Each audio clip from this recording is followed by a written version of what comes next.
On the uptake. Apologize for starting a little bit late. For some reason, the fun YouTube did not want to get started very quickly. So welcome everybody. Hey there, fellow travelers. Mark here, and Jocelyn's getting her tea, and we'll be ready to rock and roll. Just want to wish everybody a good morning. For those of you that don't know, we actually started a morning. Hair's pretty. You are gorgeous, baby. Yeah. Here, I should have switched the other way, so that would be over there. You need to sit taller. You need to come closer too. Let's get this up here. Anyway, so we started this Pause for the World campaign or initiative, and basically you'll see all these T-shirts popping up over here and sweatshirts and stuff like that. And basically, if you're a creator or you're a small business or you're an organization or you're a church and you need help getting through these times, you can actually sign up and sell these T-shirts or whatever you want on the sweatshirts or whatever, and you get $10 per item sent to you via PayPal, and you get to help your business go. Because sometimes we know that sometimes people like to donate money, but having something to offer them might entice them to donate, and do something. So we just thought we'd have some other things out there, and we do have our, Pause for the World normal shirts, but there's also some funner ones out there, like it's always virtual happy hour and stuff like that. So if your business needs help or you need help or anything like that, that's an option for a lot of people. But if you don't need help and you're doing okay and you just want to pick up one of the shirts, you can actually go and do that. And our default... well, we've decided that anything that comes through without a referral or from it's driven by our website or whatever, that money will go to our local Meals on Wheels. So, we just want to help people. I know that this is a really tough time right now for a lot of people, and so we want to make it a little bit easier. So anyway, I want to say good morning, Sarah. I'm glad you got a lot out of Mark's lecture, his marathon lecture on Tuesday. That 15 hours and 43 minutes was incredible, and he did really well. So I'm glad you got something out of it. Good morning, Eric and Michael and Darian and Derek and Jennifer. Allison. There are so many of you. And Lee Simon, Carmen, Belgium. Hi. Steve Kathy, Williams in New Mexico. Means to travel. Your mama, Liz, and your mama's on here. Good morning, Allison. Hello, Belgium. Gosh, there are a lot, of people already. So, That's great. Jacob, happy happy birthday. Very exciting. Liam's is on Monday. Hey, Sahil. Hi, Sahil. So we're trying to figure out what some things we can do for him. And our dog, we've taken him out multiple times this morning, but he is full on like psychotic this morning. See you in a little bit, Mr. Blonde. So yeah. So we're have to be dealing with him for a little while because I have a feeling he's going to knock over the glasses of water and tea here and stuff, and you'll hear him going around. So anyway, but the Pause for the World campaign, you can go to pausefortheworld.com and check that out. And again, if you just want to grab some shirts, because there are some fun ones out there, you can do that. It will go to, if you don't have an organization you want to help out, or that's one that's on there, it'll help out Meals for Wheels. So there's that. Hey, Leah in Singapore. Good to see you all. And gosh, Sebastian, hello. Fortune Cuffy, thank you for your kind words. Gosh, we're all just waking up. Yeah, we're all my just brain waking isn't really going yet. So Vicky Wyndham has a question. Waiting on my passport to travel to Ireland June 3rd. Hopeful. Good morning from Portland, Texas. Hey. Yeah, so for those of you that are getting passports, if you're trying to get them, know that it will take much longer because they're only doing like if it's life or death kind of stuff, they're getting passports or family things. So it may take longer. So Vicky, I hope your stuff's getting through. There should be a thing where you can kind of check and see when it's going to get status is going to get there. And I know some people are asking us, hey, when can we travel again? Well, things are starting to open up a little bit, which is wonderful. You saw Austria open up this week. Germany's starting to open up, I think, soon. Someplace in the U.S. They're now talking about opening up the post-quarantine kind of things, and that's awesome. Jennifer, thank you for wearing your Walters World zip jumper. That's awesome. So people are starting to talk about when they're going to open up. Now, the thing is, what you have to realize is what you're probably not going to see is borders open up right away. What you will see is restrictions will go down within countries, and then over time it'll be like within regions between countries, and like cities, then regions, states, kind of go like that, then countrywide, and then it'll go between country kind of stuff. And some countries actually are starting to relax their border controls and things like that. So it is coming, but we do not have an exact time. That's why, like our trip next month has already been canceled. We got our email this week from Delta saying, sorry, no Europe. So we have that. So, but we still have stuff later in the summer that we're keeping our fingers crossed for. That's also in Europe. So hopefully we can get there for that. But yeah, I think what you'll see is more domestic kind of stuff. So if you have trips planned to Europe or abroad for later in the summer, we don't know what's going to happen. No one knows really. But I would also kind of have an idea of, hey, where are some places we might want to go instead in the U.S. or wherever you're located? Because I think domestic is travel. Pushing for an RV trip. And I think you should all encourage Mark to do that. Tell him how much you'd love to see those videos. Van life. We can do a hashtag van life. And then see how horrible that life is. Oh my God. No, but RV life is something completely different. RV life's totally different. And I did it as a kid and I loved it. MGH97, hey, hello, buddy. Northern Ireland. We were hopefully we're going to be there later this year. If it opens up, we'll be there in the fall. So I wanted to say hi to Warren and Julie, who are in Cuenca, Ecuador. Oh, we love that. Cuenca is lovely. Ecuador is it's a really special country, and I know they're having a really hard time right now with the virus and stuff. But I hope you guys are well. And I don't even know through your 14 days. I remember your video from before when you got there, and that people were really nice and helping you out and getting you food. That was really cool. Mm-hmm. So I hope you're all doing well. Very cool. Hi, Marie. Yeah, man with the plan says UK government says don't plan summer holidays. I would say don't plan summer holidays abroad. Yeah, it's gonna be tough because we don't really know what's gonna happen. And the thing is, when things do open up, they might not let it. It's not gonna be like there was one. It was funny. I was watching the Holderness family, and they're like, when they blow the whistle and everybody can go.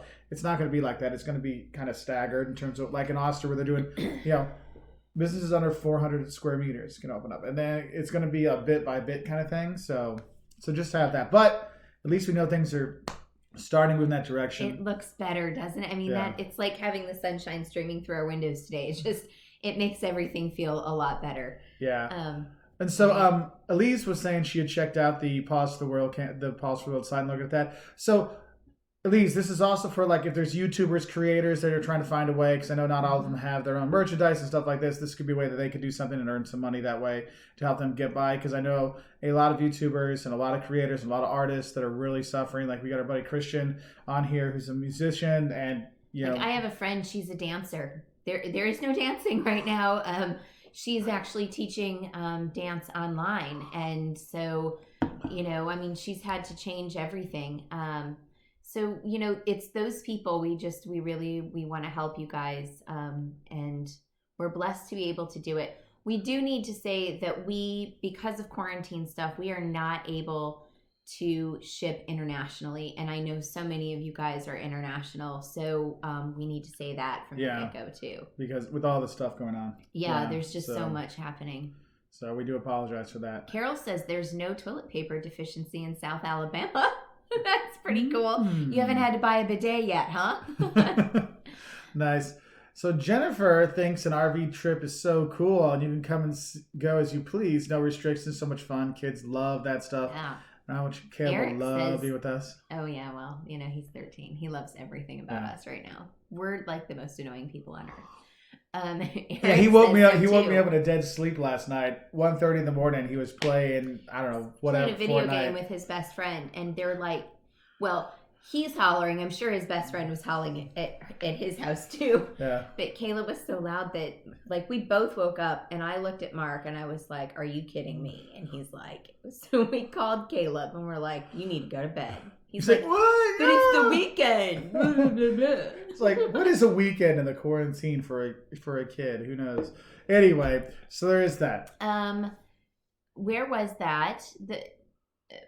South Alabama, where they have no toilet paper deficiency, so we could go there. No, getting the woman who applied for her passport. Her name's out of my head already. I'm sorry. It's morning. Maggie T, thank you very much for the super chat, my friend. That is awesome. Oh, Benzie boy up in Wisconsin. Good to hear from you. She applied for her passport in February, so you know what? It may have gotten through part of the stuff, so you may get it. But definitely go online and check that. Yeah. So, is there any country you guys would want to go to that could be hard to get a visa to? So Nash Kepler asked that. Yes, Nash. I'm sorry.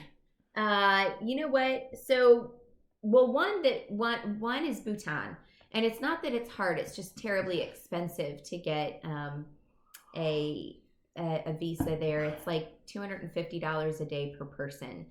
And you have to go with official guides the whole time and stuff like that. So, I mean, that's one of those things we really have to save up for, because we wouldn't want to go for like 2 days. We want to go there for a week or so, and then that's that.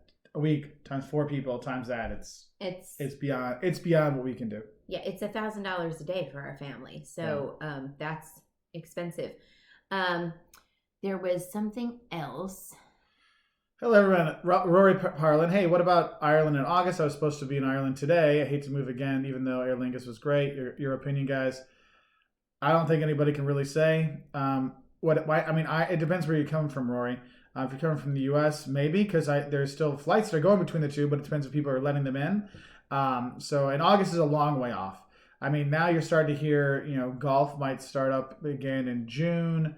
And baseball might start up in July, so you have, because they're more social distancing stuff. Yeah. So it's hard to say, but I mean, we can keep our fingers crossed. I hope so, because we have trips planned for them too across the pond. So we shall see. Traveling the World says, I'm trying to make a Pause for the World account now. It's really pretty easy. Just you fill out, your basic information, and then everybody gets approved individually. It's not like you're automatically approved, because we don't want, like bad people. We don't using it for, like, someone's saying, oh, it's for Meals for Wheels, but then earn the money themselves. Right. So we're trying to keep that stuff under control. So I'm getting on like a couple times a day to approve people. And also, if you can DM either me or Mark, like on our Instagram accounts or something, you can upload your logo, and we can put that on an affiliate page. Steven and I have been working on that, so people know who the affiliates are. Because what you'll see is here. I'm going to try to open this up here real quick. So we want to show you. You just keep talking. Oh, okay. Well, I don't know what to keep talking about, because I can't read any of the questions now. Give me something, honey. Give me a subject. Travel in the world of COVID. Don't do it. We're so I don't know. Having a long pause here. Well, no, I'm trying to get this thing to show up, but maybe if I had had more caffeine before we started. Oh, never mind. That's not working. I was trying to show you the website so you can kind of go through it. But because on the top, you'll see on the website, what you'll see on the top, it'll say we are supporting Meals on Wheels, the default charity chosen by Walter's World. So there's yellow up there. And so whenever you go buy a shirt, it'll say like, this is for this charity, or this is this artist, or this is for this business. Mm-hmm. So you have things like that that'll pop up there. So we have those things. And I saw that we had a new member, but it disappeared. I don't know. No. Well, new member, we're excited to have you. I know. We love getting new members. I know. I saw a thing pop up. We're going to do, I think next week we're going to do... we'll have another members and patrons chat. Patrons chat, which we just absolutely love. Celestine says, Jocelyn, I'm trying to convince Sarah to do an RV trip through the U.S. too. #help. Oh, man. I think that RVing is a wonderful experience. It's a little bit funky, like dealing with gray water and black water. Those kinds of things are not the most fun, but I really want to do it with our kids. I was 12 maybe when we did it, and it ranks as one of the best trips of my life. Well, I will say that the man with the plan says RVs get super hot in the summer. Make sure to get one with air conditioning. Thank you, man with the plan. I don't like being hot. She's so hot. She like. I knew that was coming. Oh, Gwen was supposed to be in Poland today. Can't wait to travel again. We can't either. Poland would have been a great trip too, especially this time of the year, because you got like springtime. Things are starting to bloom up. Oh man, that sucks. I'm sorry. Mm-hmm. Ed's hoping to get to Miami for Cinco de Mayo, but yeah, well, some things are opening up. You never know, but it's going to be like I'm going to guess some bars may still be closed, so yeah, we don't know to do. Tyler Cool Guy, do your kids watch anything on PBS or the PBS Kids 24/7 channel? I'm going to give out show ideas to help your kids. So we used to watch that all the time, but now for some reason all of our antennas totally suck. So we can't watch PBS hardly at all anymore. No, I signed up for PBS Masterpiece on my Prime account because I need to have. I did that a while ago because I love the Durrells in Corfu. Yeah. So we still have some PBS stuff through that. Yeah. So, but it's not the usual one. Yeah, we used to be in our old house. We used to have. I mean, it would be like we'd all go to bed. It'd be like 8:00 at night. We go turn on the TV, and it would be PBS Create all night long. So, but now they switched to. I know they switched to Create, so now like 8:00 it switches to like the news channel, and so we're like, oh well, I don't have bad news. I wanted Joseph Rosendo. I wanted to see him. Yeah. Anyway, someone was asking about why airlines do a bait and switch with tickets, and so what I'm going to guess you're talking about is when you go online and you find a really great ticket, but you don't purchase it right away, and then you go back, a day or hours later, and that ticket's suddenly higher. It's because of the cookies on your computer. They know you're looking for that. So if when you search for, and this is for tickets for any kind of travel stuff like that, whether it's plane or train or even tickets to events and things like that will go up if they know you're looking. So not all the time. Not always, but it happens fairly regularly. So you should search for those things in secret mode or private mode, whatever your computer or phone calls it. Incognito mode is another thing. So when you open a new window, you usually have the option of searching in private.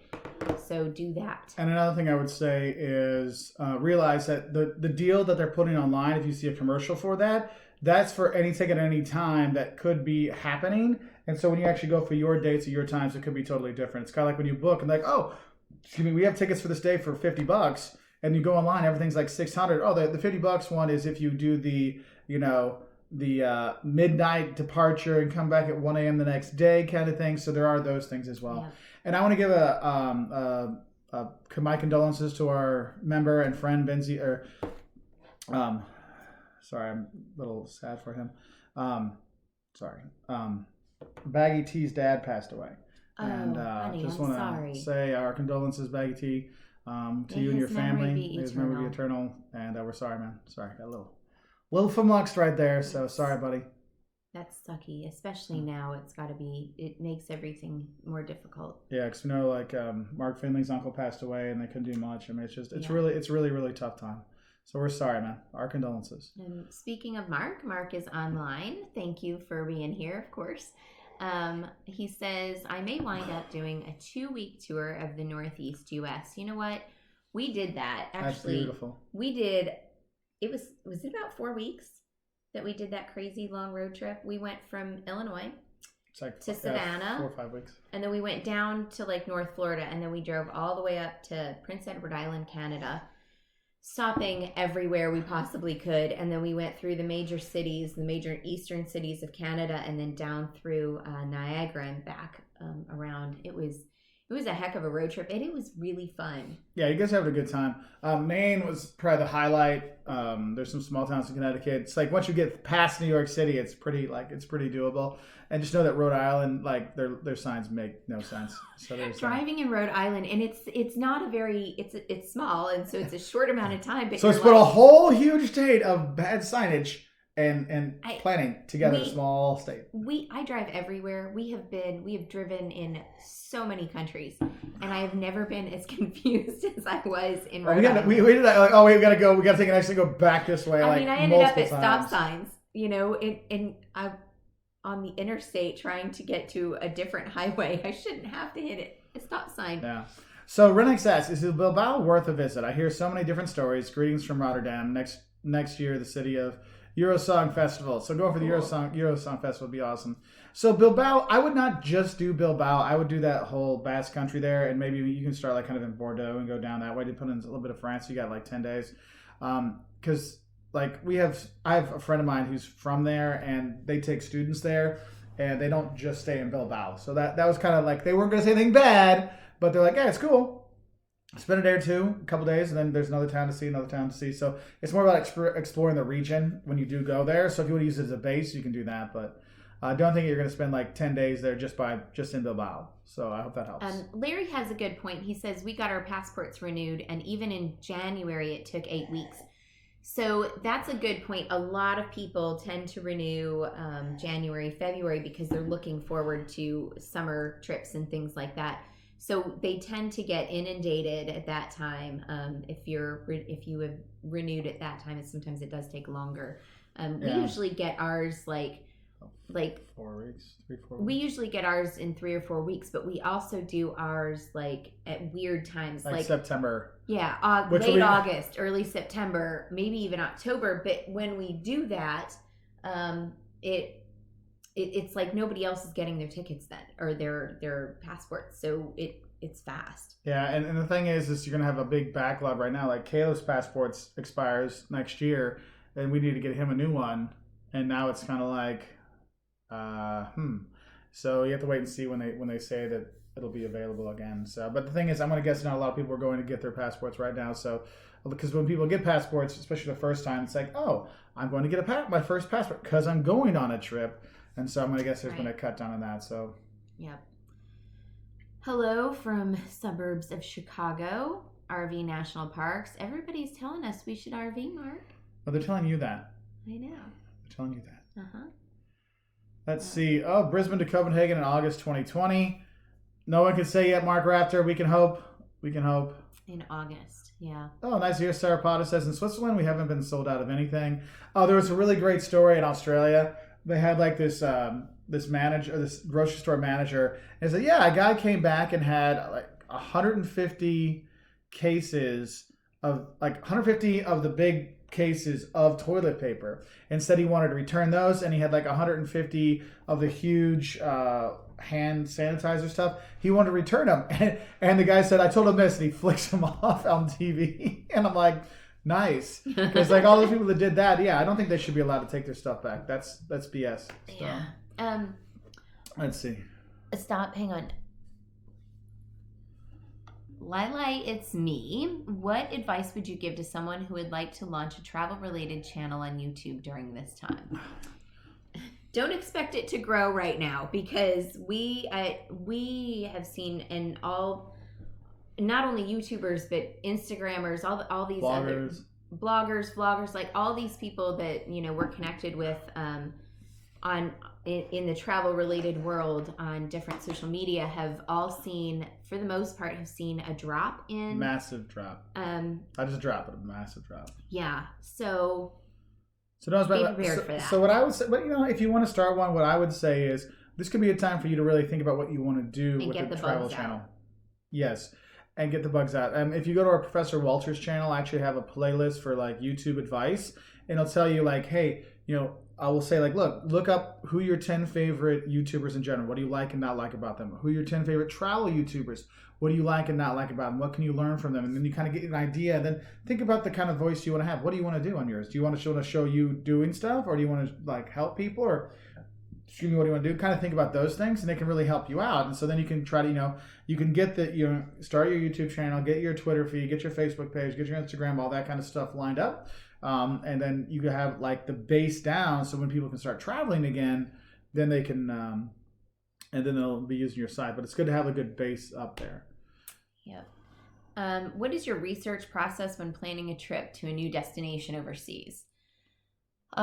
We read a lot. So Mark is really partial to Lonely Planet. So most of the time when we go we have our date morning at Barnes & Noble Cafe, and we start looking at all the Lonely Planet books. He's Lonely Planet. I like to get National Geographic Explorer because it gives me history and things like that. So between the two of us, we get a really good overview of something.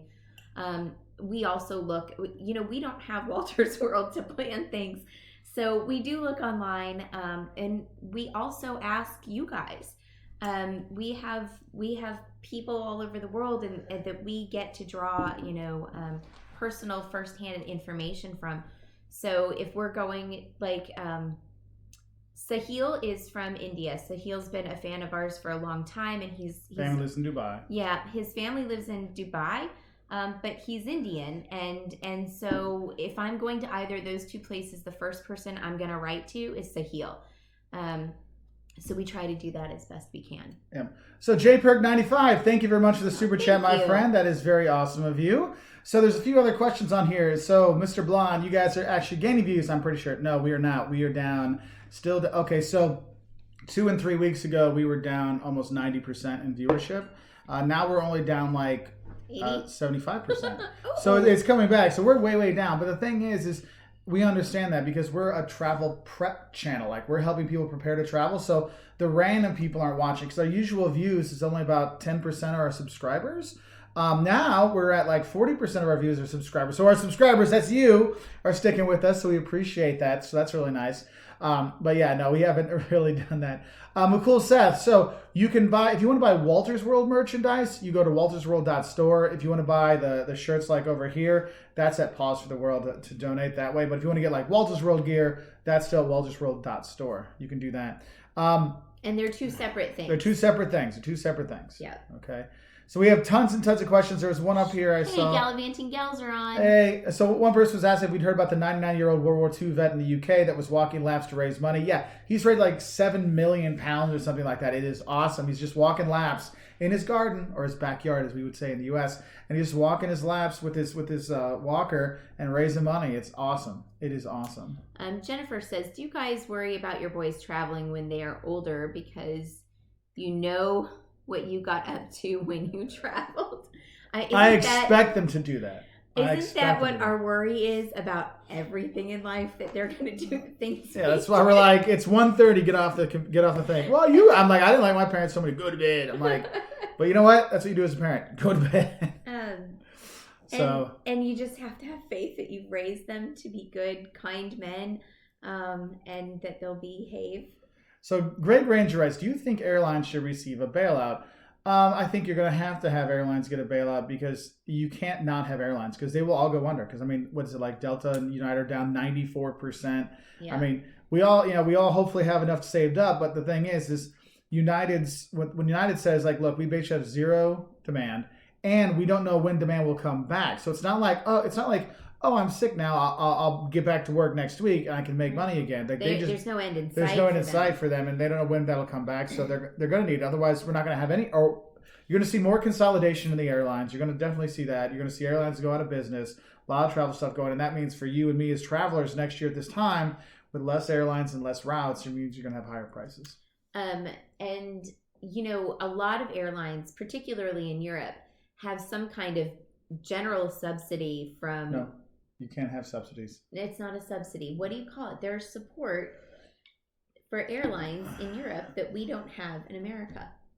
No. You're thinking of Airbus, how they all work together. No, because technically you cannot have national champions. They're not allowed to support, like, Italy's not allowed to support Alitalia, but they could buy it. It's a long thing. Okay, I'm gonna shut my mouth now. Yeah, no, right. You don't have to. I'm just saying, like, no, that's a whole other. There's debate and there's things saying that the U.S. government has helped support Boeing because of the fighter jets and stuff, and the Airbus has helped Europe. It gets into politics, so we're not going to talk about it. So, hang on, Cam. This is a good question, and it's a lot of people have this about many places. Cam says, my girlfriend and I are going to Egypt next year, and we both have very sensitive stomachs. Any idea how the bathroom situation is over there? So they have bathrooms.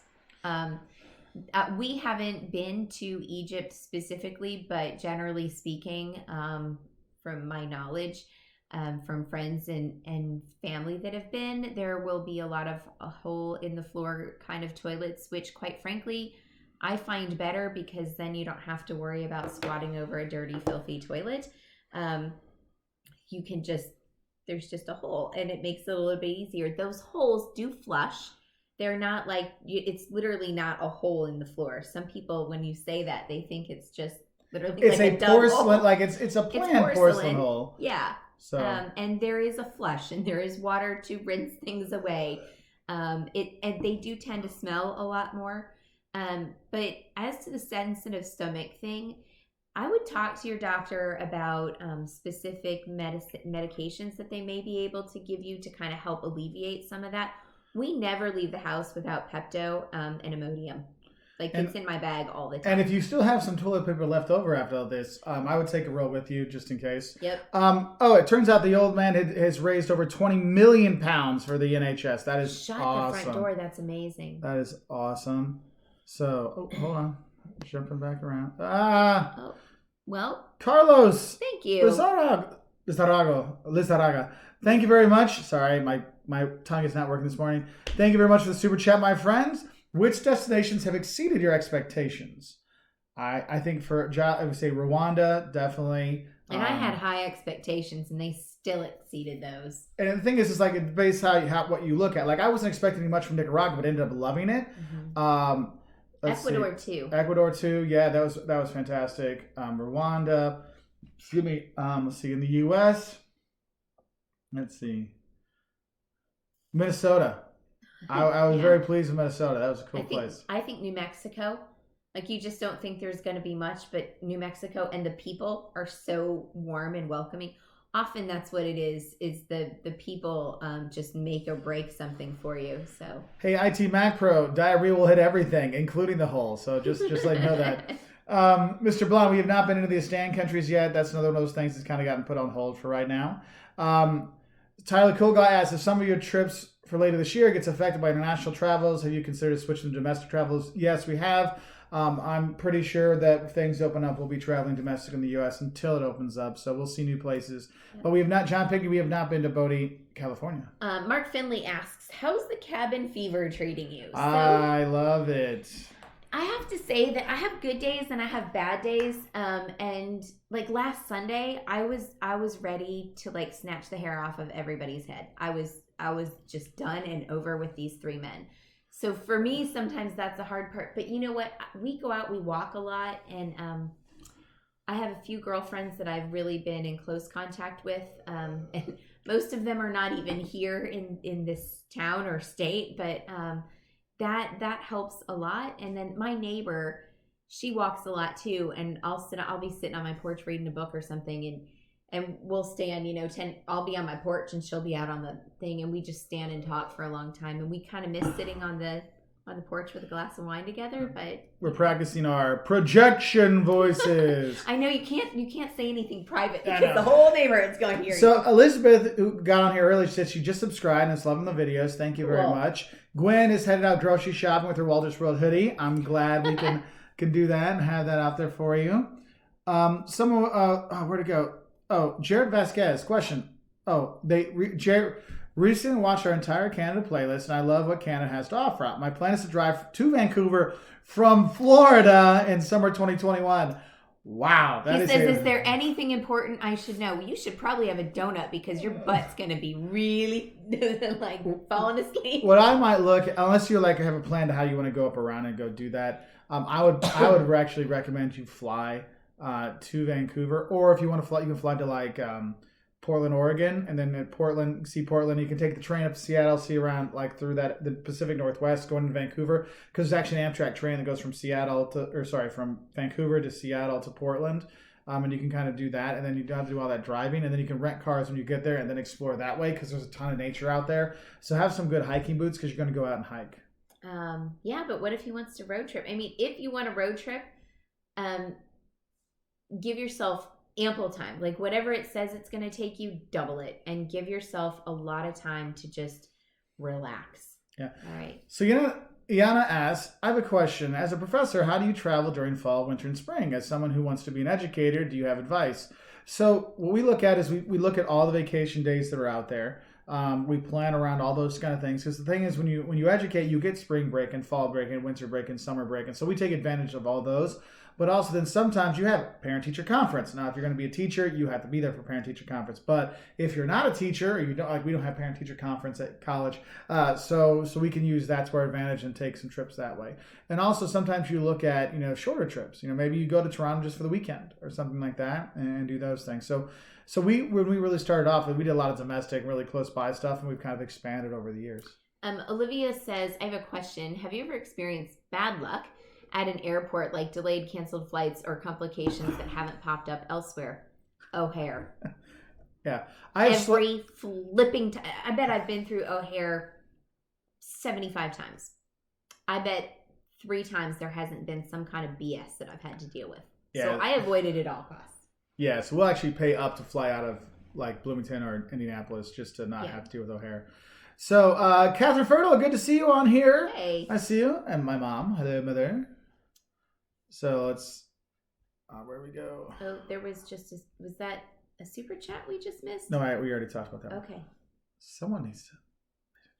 It was just orange. I mean, it stood out to me. Yeah. And so and like Iana actually posted her question a couple times. It's okay to do that because when we like I said, I always tell you, like, this thing over here is not what we're seeing. We're seeing something different. So apologize if you're like, wait, Mark, we're having this good conversation and you're not talking about it. So we're missing out. And that's why I really appreciate all of you that are having this conversation, answering people's questions and helping them out with advice over here. That's what we love about this community. It is so awesome. Hey, Inside Lauren's Brand, good to see you there. Hi, Lauren. And for those of you that are just coming on, we actually did start a new initiative called Pause for the World. And basically, if you're a small business, if you're a creator, a YouTuber, Instagrammer, a church, a school, and you need help raising money, you can actually, all these shirts that keep popping up over here, this little thing, there's a hoodie going on there right now and stuff like that. You can actually... You get your own link. You set up your own account, and actually every item you sell will give $10 back to your organization or to you if you're an artist or something like that. We just try to figure out some way we can actually help out because we know people all over the country, and we want to try to help out as many people as we can. So you can do that, and you can sign up and sell the shirts and do that and get $10 per item. And there's hoodies and sweatshirts or sweatpants and stuff. Right now, though, we can only ship in the U.S. because of quarantine and things like that. So we do apologize. It's kind of limited right now, but it's out of our hands. Yeah, so there is that. So if you are interested, go to pausetheworld.com, or if you just want to grab a shirt, like I have the one that's showing up there right now, the normal logo. I got the girls version. There's all kinds of them out there, and also they're really comfortable. We got the comfy stuff. Yeah, I've worn this 3 days in a row. I've actually worn this 3 days this week. And I'm pretty sure, this shirt that's showing up right now says I've been wearing this shirt for 3 days. Yeah. So I actually didn't wear it 3 days in a row, but I've worn it 3 days. Huh? Indeed. What? No, I did. Yes. I knew I smelled something funny and rank. Well, the problem, you know when you like start your laundry and then you forget to put it over into the dryer and then it sits there and you're like, oh, so.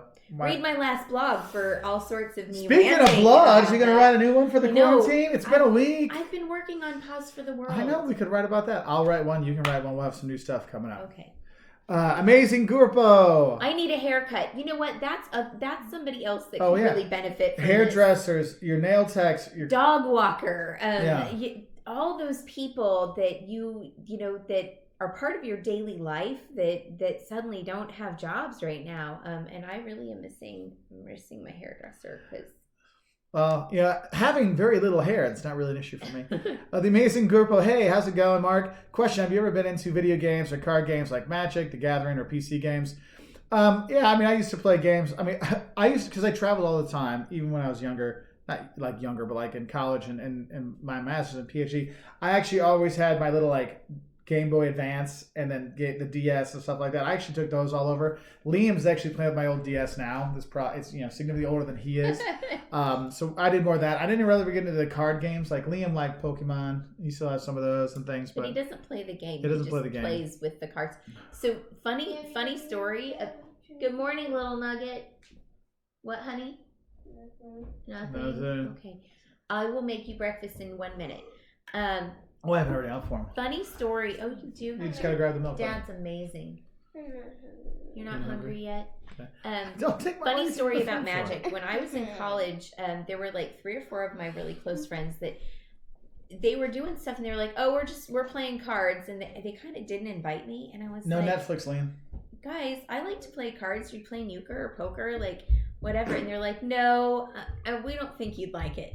So one day I just went over there. I just showed up and I was like, all right, I want to know about the cards. And they were playing Magic.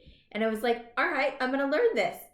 I couldn't learn it. It is way too, I just couldn't do it. I tried for a minute and I was like, you know what? Y'all just go ahead and do that. I'm going to work on my homework. Yeah, my friend Susie, her nephews were visiting. and they were all into magic. So they're all in college now or graduated married. And so when they were younger, they were trying to teach me this when I was younger. And I'm like, I kind of got the points kind of stuff, but they still smoke me every time. So I was so yeah, it's so not hurt. fun when you lose all the time. Well, no, it's okay because they were staying with their grandma for like a week, and so grandma probably doesn't want to do that. So we have that. So Angela Daly, good morning. Dylan King, good morning. Dylan has a question. Do you have a preferred airline alliance or hotel group? We tend to fly Delta as much as we can and all their code share partners.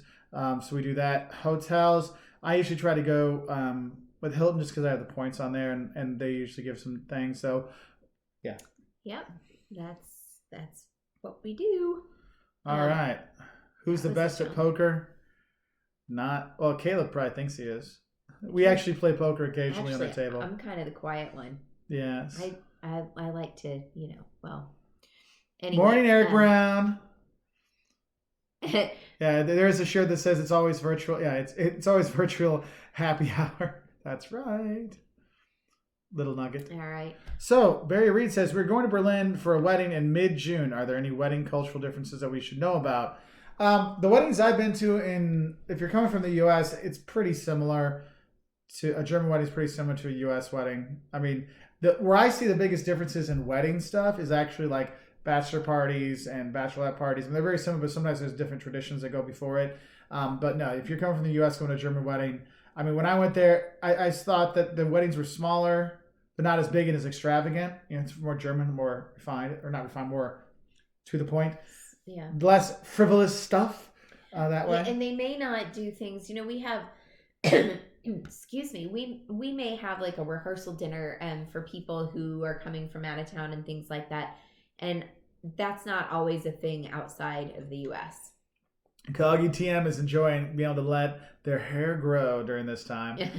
Poor inside Lord's brain. My dad borrowed my PlayStation Portable on an airplane and lost it. Ooh, I know. There's no bitterness still there. I won one for years. Finally got one and he lost it. I hope he got you another one. No, he probably was like, sorry, my bad. La la la la la. Oh man. Oh darn it! Did that job. Josh Lunt, good to see you. Hey there. Peter asks, hey, how are you two? We're doing good. How do you guys like Amsterdam? We do like Amsterdam, and I think Amsterdam gets a bad rap because a lot of people just put the red light district of Amsterdam as the only thing in Amsterdam. But there's great food, there's great stuff. More. And the thing is I when I look back at my old videos, I had a 5 love and hates of Amsterdam, and I said the food. But the thing is well, one, the food culture's gotten a lot better. But two, most of us when we're tourists, we kind of stay in the red light district and around in that kind of central area. So it's all targeted towards tourists. And if you actually get out and you go stay in places like Leiden, if you go to Haarlem, if you go to Utrecht and stuff like that, and you get Amsterdam, you can get some good food, great stuff, and you don't have all the drunk idiot tourists out there. So that's nice. Well, there was a thing I wanted, but it jumped, and I don't know where it went. Eddie Zufeld. Thanks. You, Eddie. Thank you. Mama's RV fun. Sorry, Mark. Yeah, I still love you, Eddie. When I make those videos and you see me like changing a tire in the rain with a tornado going by, I'll be thinking of you all. Stop that. I can change a tire. I can change a tire too. I can probably do it faster than you. Want to have a contest? You are better at me in everything except for eating. That's not true. I can't edit videos worth a damn. Okay. True that. And marketing? I don't know anything You're about fantastic at marketing. You're great. So, right. But Barry, there's not a lot of different traditions out there. You might see, they have the songs and stuff like that. Actually, the last German wedding I went on, it was actually on TV. It was like, who can have the best wedding? It was like a reality show about going up to the wedding and the wedding. And then whoever had the best wedding and got voted on by German television, they then got to like get their honeymoon paid for or something like that. So, that was Magnus's brother. Yep. So if you find that TV show somewhere, show your poker face. I don't have a poker face. So Roy Leon writes, "Hey, morning. Do you think September will be good to travel again? I think it depends where you're going to go. Hopefully by then things have opened up again, but we never know if there's another spike or things like that. So hopefully. All right. So TC, we have not been to Guam, but I think I want to talk about this because it says, hey, have you been to Guam? Is it just beaches and luxury shopping? And the thing is, there are places that really are just beaches and luxury shopping. There's islands like that in the Caribbean that are doing those things. But also there's places like Andorra, which doesn't have the beach, but it has the skiing and all the luxury shopping. So you have that. So though there are places that are just that. So that's why I always tell people, like, look, make sure you do your research when you're going to go, because a place that's just beaches and luxury shopping probably has some money to give to sponsor posts and sponsor things like that. And so that's why sometimes you might get misled by some other videos and vlogs and blogs about places. MHG says, you guys should buy a scratch map and scratch off all the countries you've been to. I got mine today along with a Lonely Planet guide. So, cool. 8 Lonely Planet guides. Oh, that's 8. Lonely Planet guides. Awesome. Good for you. Getting desperate to travel. Good Yeah. on ya. We have those. We have some maps. But I think Jocelyn got carpal tunnel. Seriously, because we had a lot of catching up to do, right? So I'm just sitting there scratching and scratch. And do you know how long it takes to scratch off Russia? It's a dang big country, and then the little country. You didn't even finish. You guys, it's like scratch, and then like the end is like Siberia is just like. The northeast of Siberia's just got some lines through it, because I was like, oh, I'm just done scratching. Thank you, Dave DeFore. We appreciate the super chat, my friend. Thank you so much. That's kind of you. Let's see. All right. Favorite place you've been, Abraham? I don't think that's like, so when people ask, and people always ask that question, it's obviously something you'd want to know, right? Yeah. But I usually go by continent or by region, and I can tell you that like Nicaragua is my favorite in Central America. Ecuador and Brazil are probably tied for my favorites in South America. Europe is really hard for me to decide, but Greece, Italy, and Paris specifically, but like kind of all of France. And then Africa would be Rwanda. So far, Asia is Japan. So I have to go by regions. I can't tell you. Anyway. Yeah. So Jocelyn wants to ask, you guys had your pancakes yet? Sure, it's still morning. It is still morning. We have not had pancakes yet. I put out syrup for Liam.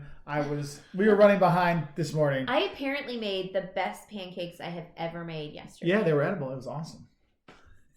No, she actually did. She did a fantastic job. Good God. So my wife and my mother are the 2 most amazing, wonderful women in the world.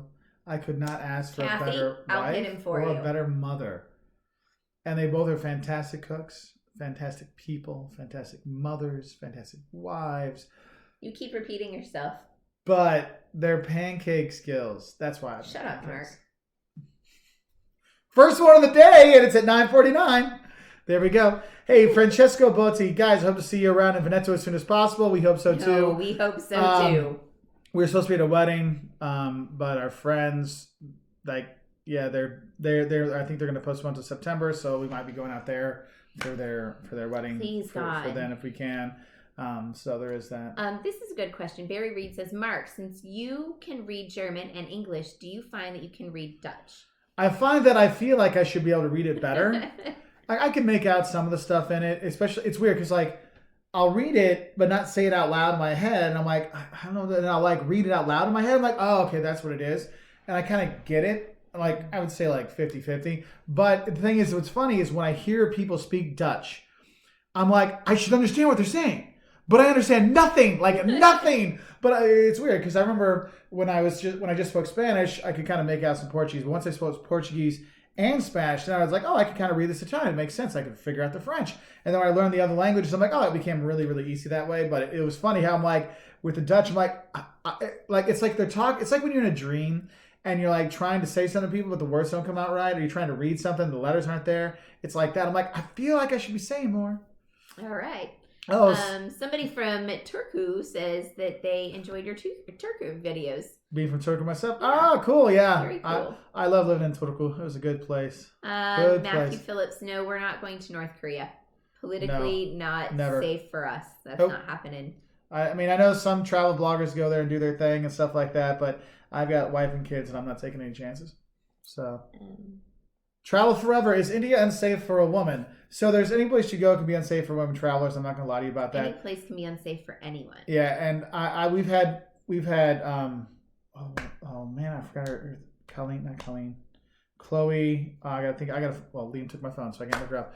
She's a friend of ours, another YouTuber I know. She actually takes groups of women to India, and they've had great times on their trips. But also, I've seen a number of YouTube travelers female travelers by themselves, that actually left India earlier because of the harassment. So that is something you really got to think about. And if you look at any India travel videos, and you'll see the harassment people get on there. Actually, YouTube is actually said, be prepared. If you do videos in India or from India, and Joss would do them, be very careful. So because we will go to India, but most likely I'll be doing all the videos to cut down on harassment. We have friends that live there in different regions, which is cool because we would be able to see a lot. But it's something to think about. I didn't do anything. It just jumped. Okay. Jocelyn released a cookbook. Christian, you know what I want to do, even though he's bad-mouthing my pancakes? It's not bad-mouthing. I just said you made the best pancakes ever. How is that bad-mouthing? Please tell me how bad-mouthing saying you made the best pancakes ever. Ever. It was the rest of the statement. So anyway, I love you. I want to do a video this week because tomorrow is Greek Easter. So I want to make... You want to do a video? Hang on. I want to make mousse de maracuja, or maracuja, depending if you're saying Spanish or Portuguese. Passion fruit mousse. So I was thinking, and it's a Brazilian thing. I mean, actually, it's kind of all over, Central South America, but for us, it's a Brazilian thing. And I was passion fruit. The passion fruit mousse.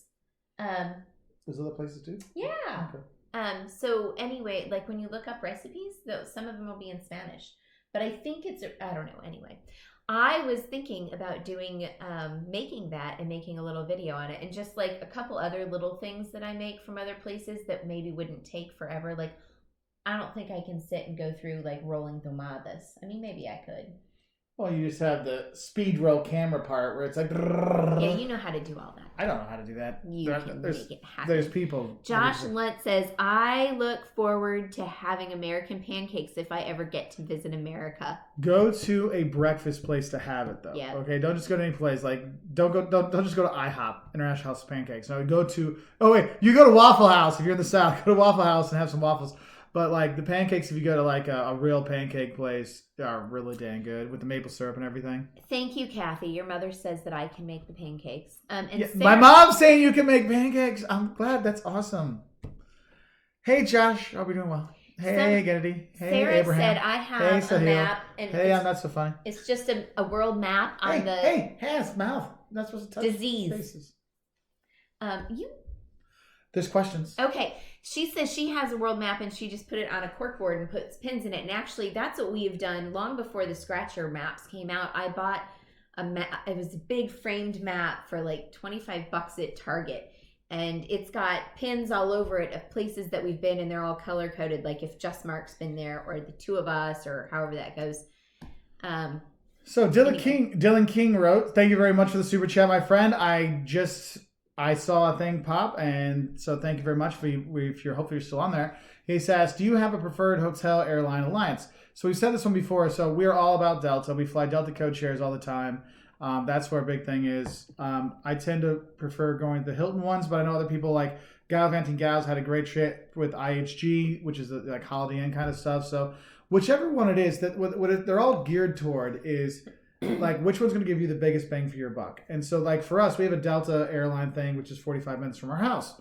So it's easier to do. There would be no point for us having a British Airways thing because we don't live in Britain. So it's got to be like, if you want to make sure you pick one that's going to be at an airport that you're actually going to use that's nearby, that's going to be more helpful. Yep. I want to answer a couple things. TC, no, that is not a Packers Cup. Red and black. Oh, thanks, TC. Now I'm going to hear this all day. That would be Georgia, not green anything. Go Dogs. All right. And then Jack says, so what would be the best time of year to visit Florida, preferably Port St. Lucie? Because normally I would go in July, but that's hurricane season. So when's the hot season? How hot do you want? Well, like, do you want hot as in busy or hot as in temperature? You'll melt in July. Yeah, Mark's right. You know what? I've gone for Christmas and I've been on the beach. Right, my sister lives in Florida, and last week she told her daughter that she couldn't go out because it was too cold, and then she realized it was 93 degrees. So that's like 30 for you who are Celsius. So spring is actually really lovely there. And I like the fall, but spring is kind of my best time. So, yep. All right. Dave DeFore says, hope to go to Paris in August after my March trip is canceled. Is it a good idea to take the train from Paris to Fontainebleau for the day? Absolutely, you should do that. Yep, I would say yes. Christina says, would love to see a video on the art you bought from all over the world. Yeah, we've said we'll do that eventually. We just never gotten to it. No, I've brought pieces. Go grab something off the wall. You grab one that you like to talk about. If you go, I'll pick that one you go, oh my God. Well, I'm looking at small things, that aren't, all right. Exactly. That are carryable. Let's see. Some are big. Yeah, Andorra can't have any beaches because it's landlocked. That's true. Let's see. All right. We'll just pull these off.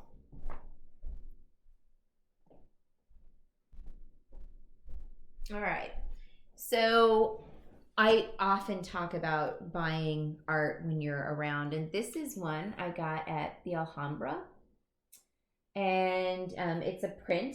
It's actually a photograph that has been done in sepia tones and whatnot, which is really cool. And I bought that in the gift shop and just put it came matted and it's written on, so I just put it between two pieces of cardboard and put it in the bottom of my suitcase.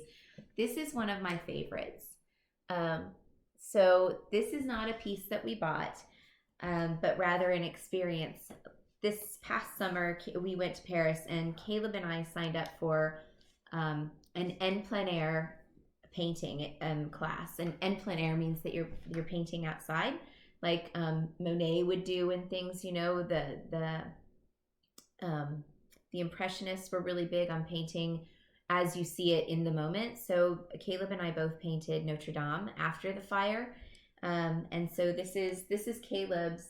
I don't know if you can see it. So that's Caleb's looking over the bridge to the back of, and that was a year ago that Notre Dame burned.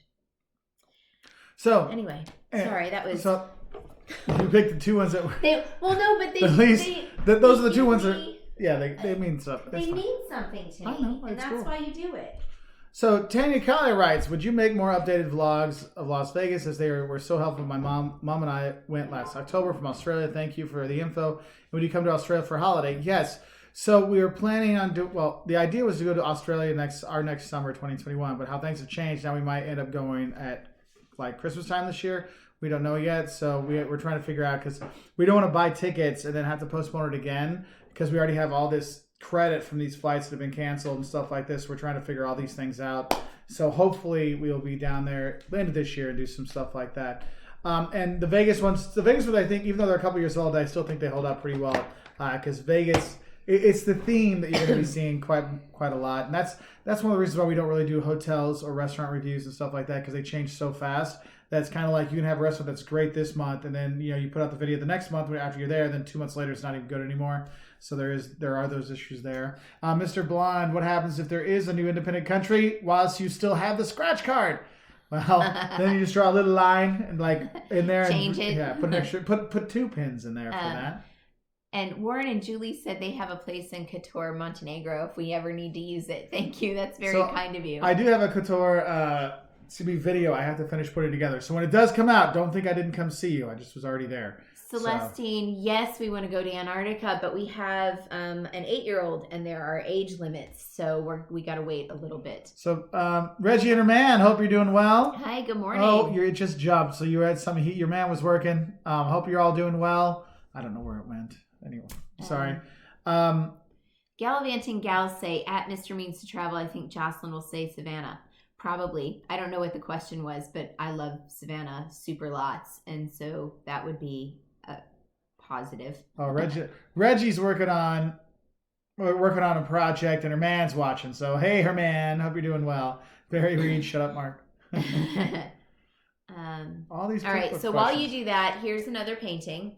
This is the Caryatids in Athens. And I just thought it was really beautiful, and it cost me, it's an oil painting, and it cost me like $15 or 15 euros. So actually, that one might have been 20, but still, beautiful piece of artwork. And it came. They actually took it off, and when I had it framed, we restretched it. So the guy that had the artist had just rolled it up for me, so it took up no room. All right. Let's see. So people are asking about the pancakes. Pancakes are different wherever you go. Also, what you eat on them are going to be very different because, like, Dutch pancakes are very different than a crepe, and then very different in the U.S. In the U.S., you're going to have it with butter and maple syrup. That's the way you got to go. Or maybe I might have blueberry pancakes with stuff. Oh, get off your high. I don't like maple syrup. Get off your high horse, Mrs. I am tender. Pancakes are a vehicle for butter to my mouth. Okay, I'll give you that. I could just eat butter with. It's like getting pizza advice from you, please. You don't eat pizza. I eat pizza in Italy. Fair enough. I'll give that to you. Let's see. 10:50 p.m. Sunday morning. Tanya in Australia. Hope you're doing well. All right. Oh, Abraham, the shut up Mark thing is a joke. Yeah. I know it sounds bad, but one night Mark... Believe me, I get it told so much, I don't even notice anymore. One night Mark would just not stop talking. He was on a roll. Like, I sat for probably 5 minutes without uttering a word. So finally I just turned to him and I said, shut up, Mark. And it's gotten to become a thing. So it's like an inside joke. It will be like once we the Pause for the World stuff, because we want to really get those shirts and help out those organizations. You know, it's only going to go for about a month or so. And then so when this is over, then we'll have the shut up Mark and stuff like that on our normal stuff. So we'll have those things there. Yes, Josh, we do have Nutella in the US. I just bought a big thing for Liam, so he's happy. I made crepes last week, and he was really mad because we didn't have any. So Mark was able to get some at the grocery store this week. Everybody has different pancake stories. Olya asks, how do you guys manage to take your kids from school to go on your trips? Does school give you any troubles? Well, first of all, we generally speaking, they only miss a day or two on either end of a break. So they may have like a long weekend because of teachers in service or parent-teacher conferences. So we often miss those, and I'll just schedule them with the teacher at a different time. So if they miss a day or two, it's not really a big deal. Liam's teacher will often get the work for us and give it, and Caleb's did up until junior high. We would just take it with us, and the kids could do, that day or two that they're missing on the plane or whatever, because, we've got 20 hours of flights usually. So, but Caleb's now, there's a new rule at his junior high. He had to finish the work before he left, which was a pain in the butt, because when you can take it with you, you can do it on the plane and it makes it easy. But then not all the teachers would give it to him, so we let him know beforehand. So we get it like the night before, like he'd have like one day to do 4 days of work, and you're like, sometimes, yeah, that was difficult. But we don't generally get teachers honestly really like that our kids can put in a lot of good firsthand knowledge about places, like Caleb's geography and history class. No. But he's doing so well. He appreciates Caleb's knowledge about travel, yes. But even Caleb doesn't watch our stuff. But Caleb's friends always make fun of me because, like, hey, our Mr. Z, I won't say his name. He's always like, oh, I got another video, this great video about travel from this guy on YouTube, and he puts on Rick Steves, and they're like, why does he put you on, Mr. Walters? I'm like, because I suck. That's why. I don't even know that he knows that you are who you are. You know what? I'm a nobody. There's nobody. I'm a nobody. Okay. So don't worry about it. Gui, bon dia. If suddenly your YouTube channel didn't exist anymore, would you still travel the same way and to the same places? Yeah. Yes. We did it before. We had the YouTube channel.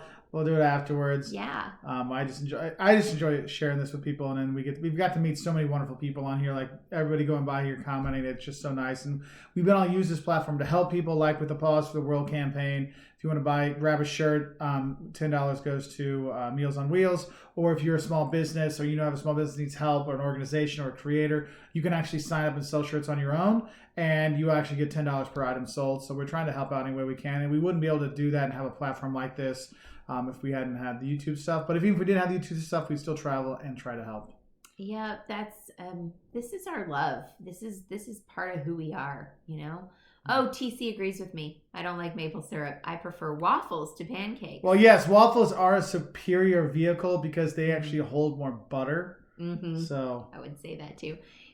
Zach says, in some of your Professor Walters videos, I saw you used to have some action figures on your mantle. What happened to them? Which ones were they? Did you get any during your travels? And if so, where? Zach, here's what happened. Mama got sick and tired of toys all over the flippin' house. Not just his little toys on the mantle, but children's toys under my feet and everywhere I go. They're in bags over there, by the way. Because they're still not put away. Well, they're put away in bags. Those ones were mostly the boys, like superhero things. And there was a few like He-Man from back in the day. So they have a combination of my toys when I was a kid and their stuff. So we got some stuff there. And occasionally the kids get toys. Well, Caleb not so much anymore, but they would get toys when we travel. But you know what? A lot of those toys they'll play with. Like we might get a less expensive one for them on a trip. And then they give it to kids. Like they play with kids all over the place, and then they'll just leave that toy. But then sometimes they'll get like there's something they really really like. What like when we were in Japan, they got to each get like a little something because it was like wow that's not something we have. So we'll have them get things like that sometimes. And then there's like random times like we were in. Caleb got Thor back in like 2012, and he played with in Venice because he was like I'm like all right, so we got a toy. It's been good. And he played with that thing so much, and then it went into a purse and it disappeared. We never saw it again. It's really weird. That's sad. But yeah. I want to ask this question, though. I'm sure you want to tell me to shut up. But anyway, there's a question there. I want. Claudia asks, all my family and friends, of course it is, see vacation as sitting on a beach or a ship. Did you see the shutter? Did you see the shutter? And there's nothing wrong with that. They're confused and insulted when I use my vacay time to solo travel to new cities rather than come with them. Should I feel guilty? No, you should not. It is your vacation time. You work your butt off all the hours, and so you earned it to do what you want to do. Yep. And I can understand because we've also had this before where people are like, "Oh, why don't you go do it with the family? We're going to do this." I'm like, you only have so much vacation time, and you need to do what's best for you. Now, sometimes, you probably should go with them occasionally, but not all the time. And you should definitely not feel guilty for that because you're doing what's right for you here, and that's what's important. Yeah, I'm right there with Mark. Hey, Eric Brown said, I love Prague's Charles Bridge. Well, guess what? That was one of the other paintings I had pulled down from my wall. If you can see that. And I bought this and another one of the teen church, the clock on the church. And I think I got the two of them for 15 euros. So yeah, that was a really good deal to get to. Jennifer Benzie, thank you very much for the super chat. That is awesome of you. In Tokyo, you have desserts from all over the world and coffee too. Absolutely. You have so much awesome stuff in Tokyo. Yep. Dude, that place is phenomenal. So cool. And everything is done so well and so clean. It's like, it sounds weird, but like you could feel like you could eat fast food and it'd be almost healthy because it's so clean how it is. Like not clean as in they wash everything, but like clean as in how pure the food is and how few preservatives and stuff it is. So there's nice. Pedro, we're all getting a little desperate with this quarantine. We're all a little bit nuts. And that's okay. Just remember that everybody's feeling a lot of the same things. We're all swimming in the same sea right now, and it's kind of a choppy sea. So Francesco Botti, yes, we will be getting to the stands in Central Asia eventually. That is definitely on our list. Grumpy Trucker Waffle House rocks. That's what I wanted to say. So I was in Atlanta in January, and there's Olympic Park in downtown Atlanta where all this like a bunch of stuff is, like the Georgia Aquarium and stuff, and they have the Olympic rings there, and like through the Olympic rings you see a Waffle House. And the thing is, I'm like, who's the real champion? It's like, so we went to that Waffle House there, and they actually have a Waffle House restaurant in Atlanta, so you can check that out. Oh, Zach says that your videos are far more entertaining to watch than Rick Steve's. Thank you, Zach. Sweet. I appreciate that. Now we can just get PBS to hear that or somebody else. We appreciate that. That's very nice of you. Oh, wouldn't that be cool? Do you have any tips for a volunteer trip? You've done some. Well, you moved and lived for volunteering. I think with volunteer trips, so volunteer trips are interesting because I have a lot of students who will do volunteer trips like on their spring breaks and summer breaks and stuff like that. And no, I don't speak Doric, by the way, those have been asking. But with volunteer trips, what you have to think about is make sure you're going with a reputable organization. So it might be going with your church, or it might be going with your local Rotary Club or something like that. Find one of those to go with, because then you know it's kind of already set up, the infrastructure's there, and they already have it planned out. So you're not wasting half your volunteer time trying to figure out what's going on. It's kind of like you can hit the ground running. I know one of our churches we visited, they go to the Philippines, and so they have the same group. They go and help every other year, and they go help build the church and bring materials and stuff like that. So you have those things. For my students, when they go, a lot of them, it's a combination of volunteerism is what you call it, and then they'll also have some fun too. So it's a nice little mix there. But it is some nice things to do. Our friend Fernando, he went and worked at a monkey conservation reserve in Ecuador many years ago. So there's a lot of options out there. Oh. And sometimes you look at it in terms of ways that you can just help out. And sometimes they just give you a place to stay, and that can be a way to go around. So there's a bunch of stuff out there for it now. Good morning, Purdue. We see you. Chris Bates says, I love in Tokyo, everything is made to look exactly like the photo on the wall or the menu. The strawberry is even in the same exact place. Yes. Should we go get that piece? You can go get that piece, yeah. So there's another question. Galavanti Gals, what are your tentative plans for the next year once the bans are lifted? Depending when the ban lifts, we've got trips to France and Germany. We've got a trip to Ireland and Northern Ireland. We've got Cayman Islands. We've got New York. We've got Boston, Rhode Island. We've got an England trip for her, a Paris trip for her with some friends. And then hopefully Australia. So that's what we have. But the thing is as time goes, they get lopped off because we can't go. So we don't know what's going to happen. Okay, here you go. So not everybody, but several people are talking about the plastic food in Japan. You can go to the restaurant street, and you can buy a kit. Because everywhere we went, I'm like, this is Japan to me. So there's my kit that I made.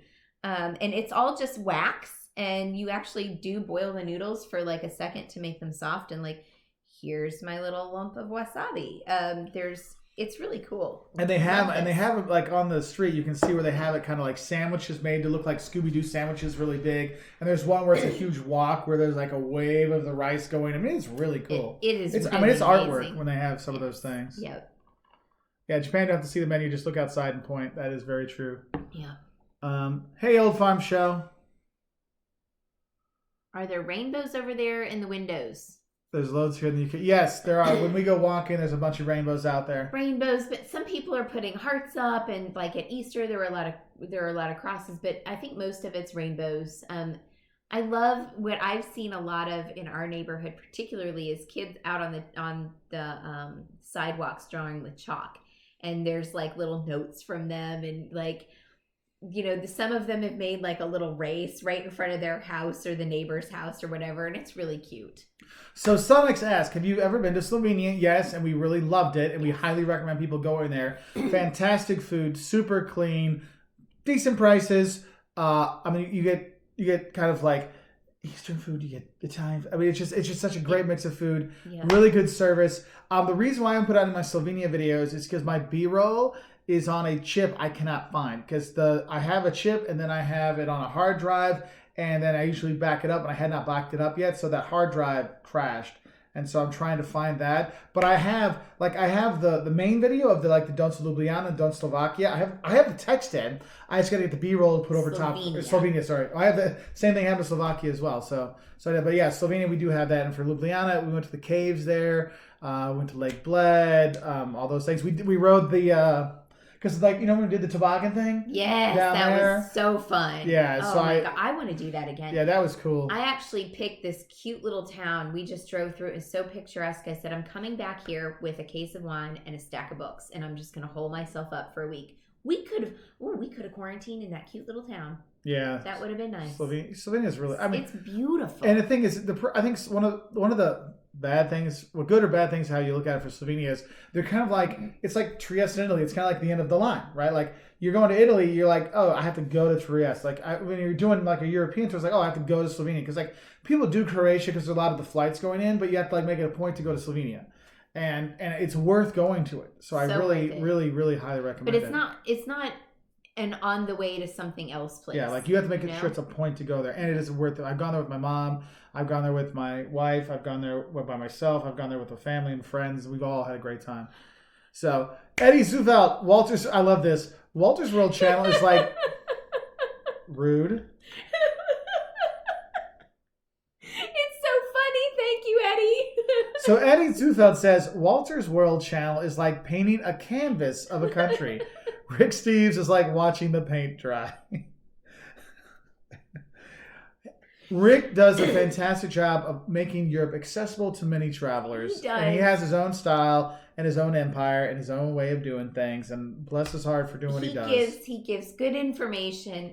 He has some of the best guides the you'll best ever guy. find. Yeah, when people ask for guides, I say, look, go to the library or go to your Barnes & Noble, get Rick Steve's book, and look in their guides in the back because he's got the best guides. Really good guides. Really good guides. I'm not. The thing is, they're not like they're their own guides, but they're his like affiliate kind of stuff. He's vetted them. Yeah, and they do, and honestly, the guys are probably the ones that are writing the guidebooks now. Not like you'll see, like Rick Steve's guide, like he's one of the authors, and there's somebody else. That's usually one of the main guides there, but there'll be other ones, so definitely check that out. And Gallivanting Gals. Jocelyn girls. says thank you for the RV trip help there. Yes, so there's thank you. So can you so Son of Thomas More, can you pack in both Chartres and Mousse and a day trip from Paris? If you start early enough, you can. Because Chartres, when you go there, because it really is the cathedral when you are there and you see that, and that's really awesome. And it's kind of a smaller town, so yeah, I mean, if you have your own car and you're doing it too, even if you don't have your own car, I think you could pull it off. So there is that. Hey, Terry Finley. Hope you're doing okay. Hey. Jack Presley. Yes, we have been to Estonia. Beautiful nature. Tallinn is probably the prettiest town in the Baltics. Lots of stuff to do. It's a lot more pricey than if you want to Latvia or Lithuania, but Tallinn is great. The islands, though, if you can go out in the islands, I think it's Haapsalu or something. I can't remember the islands' names. Go out there. That is some of the most spectacular nature to go check out. I highly recommend it. Still no Balkan countries. Well, we've got Croatia and we've got Montenegro. I don't know if you consider Slovenia Balkan. And then farther down, I guess you got Greece. But yeah, we got to get more. One of our options for this summer was hitting up Bosnia and stuff like that because we had so many people from Bosnia over the years, and especially Serbia who've really been asking us to come. So we were hoping to get there. That was sort of going to be a short bit.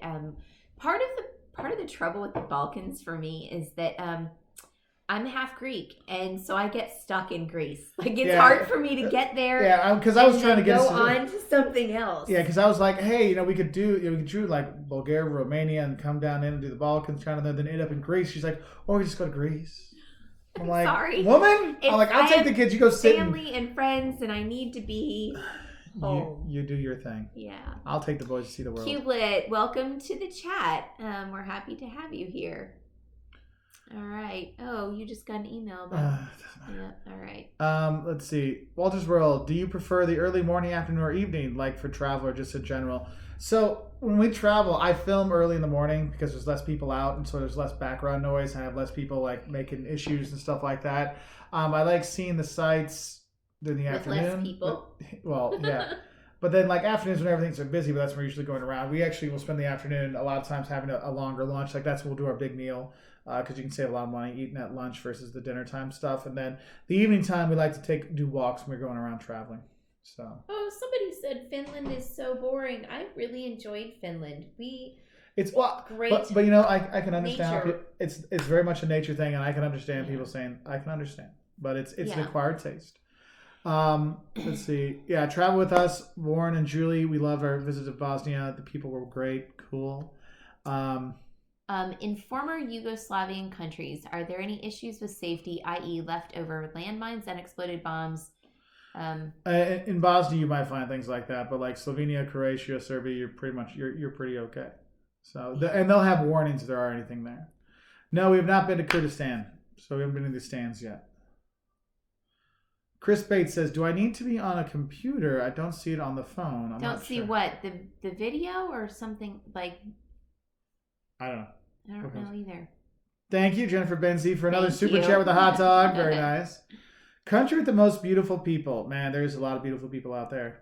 And there's a lot of beautiful people inside, outside, all kinds of stuff. So I can't really say that. Let's see. Have you noticed that if you really take a good look at the Iceland? I don't understand that question. Well, that's why you read the question before you read it out. Well, anyway, sometimes I have to Wagwan! Me good man. Wagwan. Wagwan.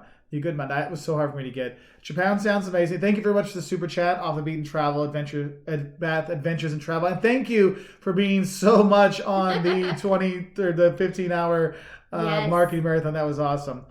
Do you prefer Kyoto or Tokyo in Japan? Thanks for helping all my students the other day and myself. Hey, I'm glad I could.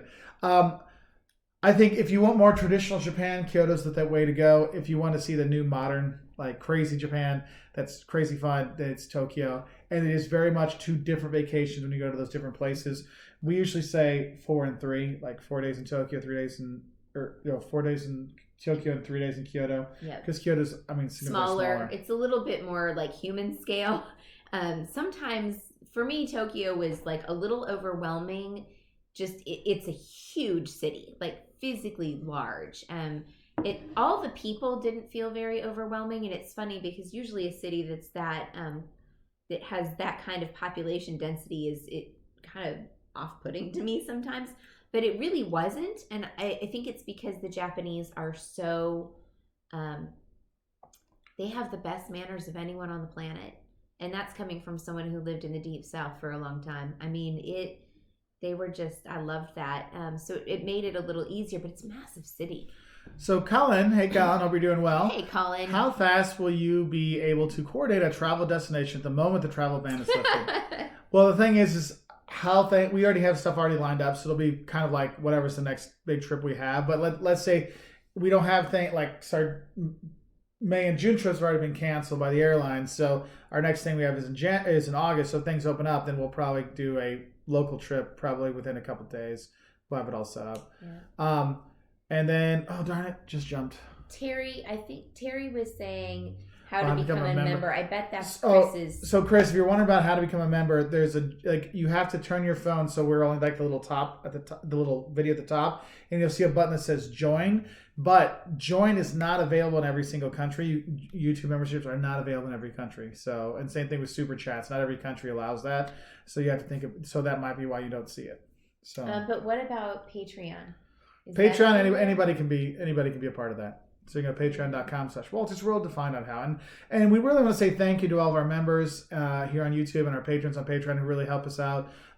The lighting we're using, and we got another thing of lighting, so we can hopefully, that's what came yesterday, and so we can get that set up so we can do that. And this week we'll be having a Patreon and member only chat, and it's this, but it's a lot slower, and we spend more times on the questions because we're not trying to get through like 50 of them at a time. We're trying to like really focus and get more information. It really becomes a nice time just sitting there chatting, talking with friends. So it's nice. We have there's a new member. Oh, hey, Charlene. Hello. Thank you very much. Welcome to the party. We appreciate it. We are going to have a members and patrons chat next week. Well, this coming week. Today is Saturday, yes. So like sometime between Monday and next Saturday, that week that's coming, we're going to have and it's a little bit more relaxed because they're usually like 25 to 35 people, and sometimes I feel like everyone starts talking amongst themselves, and we're just there telling stories. Yeah, it's not. You can see the friendships hanging out and stuff like that. What's nice is we'll go visit other people's live feeds, like Means to Travel. We'll hop on there. We'll see people from here and stuff like that. So it's really, really nice. Chris Frankie, thank you very much for the super chat, man. That is awesome of you. That's very nice. All right. Okay. Well, someone was asking about most underrated countries. So Nicaragua, Rwanda. I would put Slovenia in that. And I don't know that it's underrated. It's just not something people necessarily know. And how do people get confused? Is it Slovenia or is it Slovakia? People get confused with that. But very different countries too. Going back to the traveling by yourself versus your family guilting you, I like Keystone's comment. I go with myself, ended up at the bar. Sometimes I go with Mark and I ended up at the bar. There you go. I'm just kidding. There you go. Always with you, my love. I love you too. You know. Oh, Steve Williams got all kinds of really great places hopefully to go, and they all got canceled already. I know, it sucks. Steve, I hope you can get some other trips later this year. I hope things open up. I hope for everybody it opens up and we can all start enjoying this beautiful world again. wherever it does take you.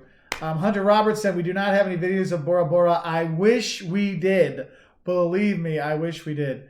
I can't say if recommend for a first-time traveler. Yeah, it's pretty set up well for tourists, though. So you should be okay because it really is all about tourism there. So you have that. Have you done a Myers-Briggs personality test? If so, does your personality type affect your travel preferences? So I did Myers-Briggs and the Enneagram when I was 19. And you're the exact same person you were then. Are you saying I've grown and developed? Yes, I'm saying you've grown and developed and become a better person. So I had that done when I was going into college, hoping that maybe that would help me kind of figure out, my path. And actually it kind of did. I found the Enneagram to be a little bit easier than the Myers-Briggs. But anyway, the two of them together helped out a lot. But I don't know how it affects my travel, except that I'm an extrovert, and so I'm speaking out loud all the time. So Rajni Maharaj asks, any plans to go to Switzerland? Hi from Trinidad. So the trip that got canceled, we were flying into Zurich, so we were going to be going to Switzerland, and now that trip is canceled. So we have some old videos from Switzerland that are still out there. There's that. So I was also hoping to meet Chantal and the girls from Growing Up Without Borders, who we did an interview with. They still put it up yet. It should be up. She's got a lot. She's done a lot of videos, so she'll put that up at some point. But I was hoping, we'll share that. But I was hoping to get the kids together because our kids don't know very many other kids that travel as much as they do, and I thought that was going to be a really cool thing. So we were going to hang out with them in Switzerland a little bit. So I'm not so funny. Tips for a long Europe trip. Okay, so it depends on what time of the year you're going to be going. Also, I think when you're looking at a long trip, there's three things I always tell people. It's like, look, make sure you're prepared financially and mentally for a long trip, because a 10-day, 2-week vacation is one thing, but if you're going for like 2 or 3 months, it takes a whole different mental fortitude to do that. Also a financial fortitude to do that. So make sure you're prepared both ways.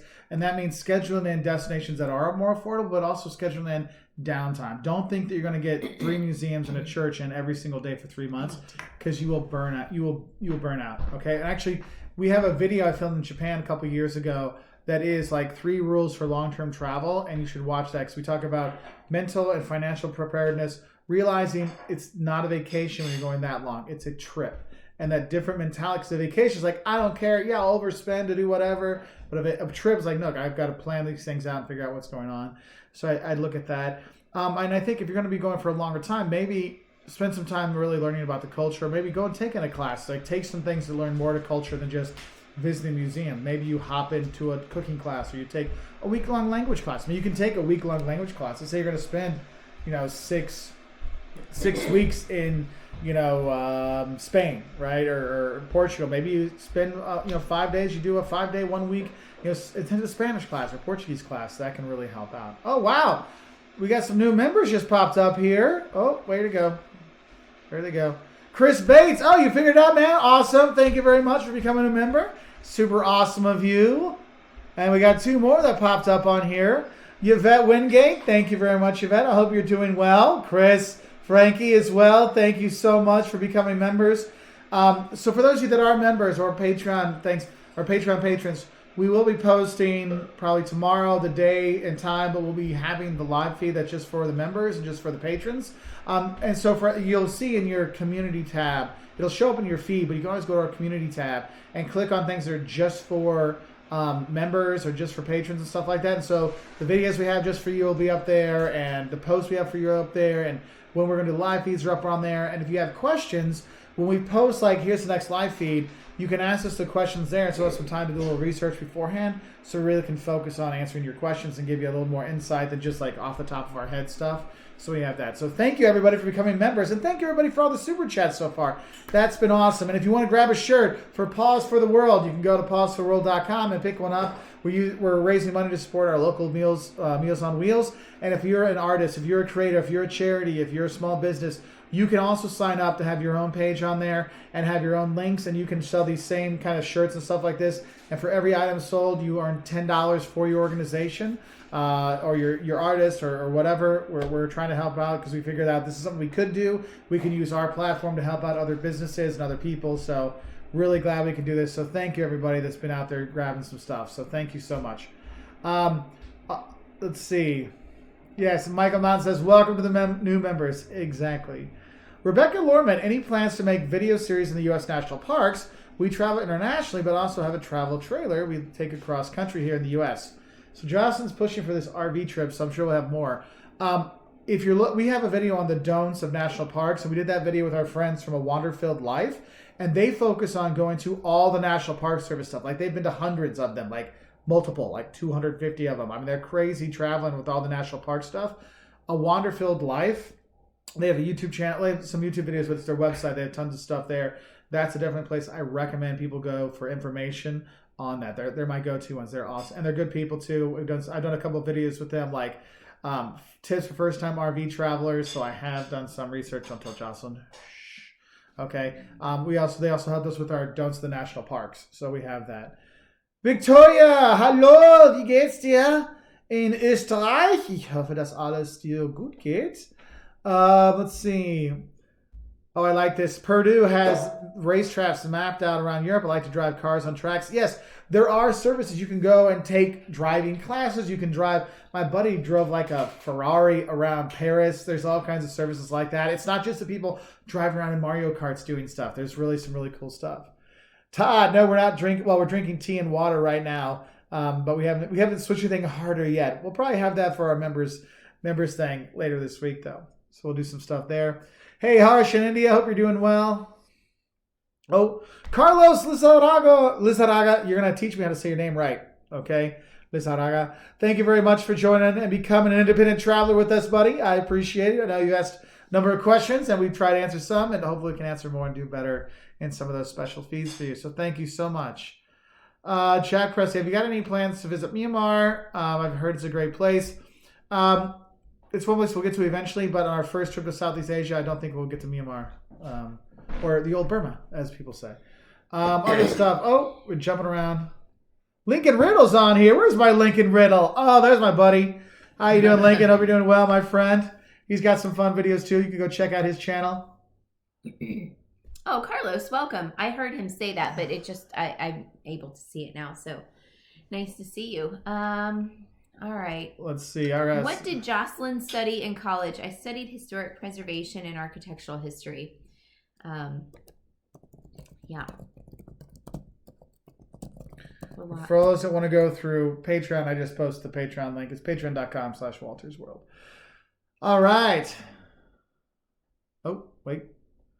I have not been to, well, no, I have been to Biloxi, Mississippi, but it was a long time ago. I saw that and I was thinking, you know what? I'm pretty sure we did that when I was a kid, but I think we drove through there too once. We? No. No, not with you. Shut up, Mark. With my mom. My Kathy? sweet, loving, wonderful, fantastic mother who's always got my back. Okay, so Marie, hold on. Marie asked something. Ideogram and personality tests and stuff. Yeah. All right. So Mr. Bond, coolest place in the Schweiz. I don't know if any place is cool in the Schweiz, but there are some beautiful places in the Schweiz. Hey, Rob's here. Oh, Rob from TripHacks DC. It's nice to see you. Nice to see you, buddy. If you're ever going to DC and you need a tour, and we recommend you pay for a tour, not do the free ones because they're kind of lame. Rob is fantastic. Awesome advice. Even if you can't take his tour, his videos will help you so much. And you'll be inspired to hire him after you see all the stuff he knows. So he is a rock star. But part of what I loved about it is that he was able to roll with the fact that we have kids, and he changes things up. It's not like a rote, memorized, kind of thing. He'll do like you could do like the trivia quiz kind of stuff where he'll go around like ask you questions while you go and have stuff like that. He's a really fun person. And I think he's going to be doing a trivia quiz thing on his YouTube channel. I think that's coming up. I don't know. I don't know. I don't want to ruin Rob's stuff. Don't ruin the surprise. So yeah. So hopefully we can do that. So we can hop on there eventually and help out Rob. And so Rob's another. I mean, Rob is a fantastic creator. And so if there's any creators out there that are looking to try to help raise money or something like that for your channel, if you're an artist, if you're a bartender, if your favorite bartender, your nail salon, your hairdresser. I keep saying dog walker. You don't have a dog walker. That's you. Yes. But you can actually go for pausefortheworld.com. And if you go there, you can actually sign up and to help out your favorite charity, help out your organization, your business. If you're a creator, an artist, you can help yourself out. And you can the shirts that are going by over here, you sell those and you get $10 for every item sold. We're doing this for like a month or so. I know on the side it says for another 30 days. But if we're still locked up, we're going to do as much as we can to help out. So this is one we thought we could help out. So there is that. Oh, live trivia next Saturday, April 25th. Awesome. Very cool. April 25th. Can we write that down? Do you have a pen over there? I will get one in just a second. So somebody's asking, how are the closed captions generated on your live stream? They're surprisingly good. That's YouTube. It's YouTube, and it is kind of amazing, but... Which is funny, they can do that for us doing live feeds, but they can't do it for like ESPN or something like that when they do theirs. It's really weird. It's crazy. But last night I was watching one of our liturgies for it's Holy Week for me this week, being Eastern Orthodox, Greek Orthodox, and you should hear what YouTube comes up with when he's speaking in Greek. It was hilarious. I was just having like the best time laughing at all of that. It was good. Davin, thank you very much for becoming a member. To the party. That is awesome. Thank you for joining up, my friend. It is so cool to have more people in our little group here. Let's see. Mr. Blonde's asking where your action figures are. Okay. Why do all you guys want to know where his toys are? Because they've been trying to figure out. They saw there was, they had Amy and the Doctor, and they saw It was for all generations. You had He-Man. Fine, you can put him back. Joe. You had all Turtles, all kinds of stuff. Hey, I'm just trying to get. We should try to put I didn't have action. Well, no, that's a lie. When I was a kid, I had some Star Wars. There you go. So hush and now. Strawberry Shortcake, but no Barbies because I just cut their hair off. So, Eddie, I think it was Eddie that put up on here. Yeah, definitely make sure you do tip your guides when you do travel, because a lot of them, that's how they're making their real income is from that. So a tip is always very nice. Excuse me. So Baggy T, again, my condolences, my friend. His question is there a difference in your opinion between a tourist and a traveler? I think it's actually a thing I kind of think about when I write the descriptions for some of our videos, because it's how you look at yourself. Like a traveler. A mindset like a traveler wants to experience the culture and wants to learn as much as they can and stuff like that. And a tourist is I'm just going there. I'm passing through. And I'm not collecting the experiences. I'm just passing through. But the thing is, you can be a tourist and it's okay. And you can be a traveler and it's okay. So they can go both ways. And we're travelers who are sometimes tourists. There are moments when, we're just doing the fun stuff on the outside and we're not delving into something simply because we don't have the time to do it. No. Because like this year, our goal was 20 countries in 2020. Obviously, tain't happening, kids. We got to 2. Thus far, can we count them? Can we count the United States? Yes, that's 2. That's where I got 2. U.S. and El Salvador. Oh shoot, that's all we got. That's all we got because my UK trip got canceled. So.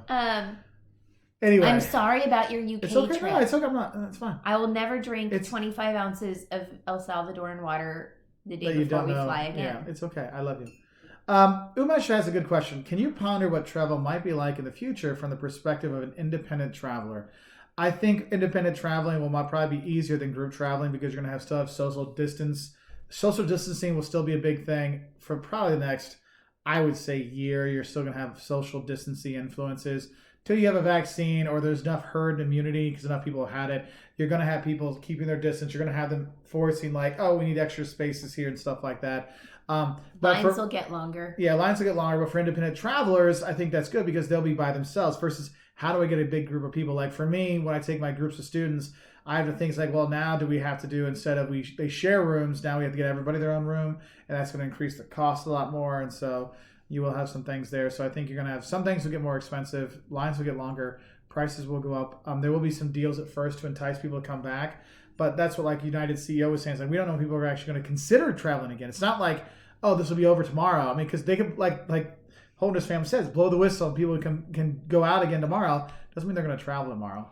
So yeah, that's the thing. Like a lot of us are chomping at the bit to get out there and travel again. But if we were really allowed to right away, would everybody do that? I know there are going to be people who are hesitant to do that because, and that's understandable. Yeah, because the thing is if you have another outbreak and things they quarantine again, I mean, I think you might have people doing shorter vacations just in case. Like, look, because it's 10 days and I get sick on the way there, at least I get back home before it kicks in so I can be stuck at home and I can be at home versus a hotel. And what are the rules they're going to have, and are they going to kick me out and all kinds of stuff? Well, and I think that's the thing. If there's an outbreak, I have a feeling that countries and governments are going to be a lot faster at setting those things in motion, because now that we've already done all of that once, it's like a little bit easier to do the second time, right? So I can see that happening. I really need a haircut. Can you just cut my hair? You don't want that bad. You don't want that. I wonder if I can cut it. No, don't cut your own hair. Don't. Hey, if next Wednesday's, Wednesday we have our live feed. And you're wearing a baseball cap? If I look really haggard, you know what happens. She tries to grow a beard to hide the hair up here or whatever. Grow a beard. If you're wearing a beard, I would put a Santa Claus thing on you. Oh my gosh. Yes, Lucerne is a wonderful place. It's my favorite town in Switzerland, by the way. That's come up a few times. Chris is asking, when do you think international travel will be up and running? It really depends what your international travel is, because going to Canada from the U.S., I think, will be sooner than you get U.S. to China or something like that. And within the European Union and outside the European Union, so it's going to be interesting. But I do see that there's the light now. Like we're having, like you're hearing states talking about how to reopen up. We've seen, countries like Austria and Germany are starting to like get their economies going again. We're going to see that little by little, how things are going to open up that way. And then it's going to be little by little. Then, it's going to be neighborhood by neighborhood, then city by town, city by city, industry by industry, region by region, then country, and then region of countries opening up. So it's we still got some time. I mean, it's not going to be soon, but I see it coming. Colin says, my wife and son and I love going to London. We had a trip planned for June, obviously, to postpone. Do you think any travel to London will be practical at all this year? So, Colin, you guys are Scots, but you live in Sweden, right? So if you were in Scotland, I would say that would be fairly doable. But being as you're in Sweden, I think it's maybe a little bit, like Mark said, it'll open up, little by little. And so that inter-country thing, not just, UK, like if you were still in the UK, I think it would be a lot faster and easier. But being that you're in Scandinavia, that might be a little bit later. So, cross your fingers that you can do that by Christmas time. Mm-hmm. And I would hope you could by Christmas time. But we still have to be careful. So. It's straight. We are in Illinois right now in the U.S. Let's see. Oh yeah, so Mr. Blonde points out, sometimes the captions are really good, sometimes they're really bad. Like, I'll have my students will write me, like, your captions, you should go and change the caption. Like, I can't. YouTube auto does it. And they'll be like, I'm like, what the heck did I say at the beginning? Because apparently, like, hey there, fellow marketers sounds like who knows what. So. Oh, Jennifer. Oh, my God, that's terrible. I am so sorry, and I can't even imagine what that is like for her or you or anyone else. I'm so sorry for that. Yeah. And there's a lot of, oh man. Jennifer was saying her friend's kids passed away last week, and they weren't able to give her any physical hug or cuddle at all. It sucked. Yeah, worst time ever. Yeah, it is. And the thing is, there's a lot of, we have multiple people in here that their father has passed away, their uncles have passed away, family members have passed away, friends have passed away, and it's just, it is a horrible time because you can't even grieve. And like our friends across the way, his dad's in a home and he hasn't been able to see him, and he died while I was there, and there was nothing we could do. And we had just been talking about it days before, how hard it was for him to not be able to see him on both of them.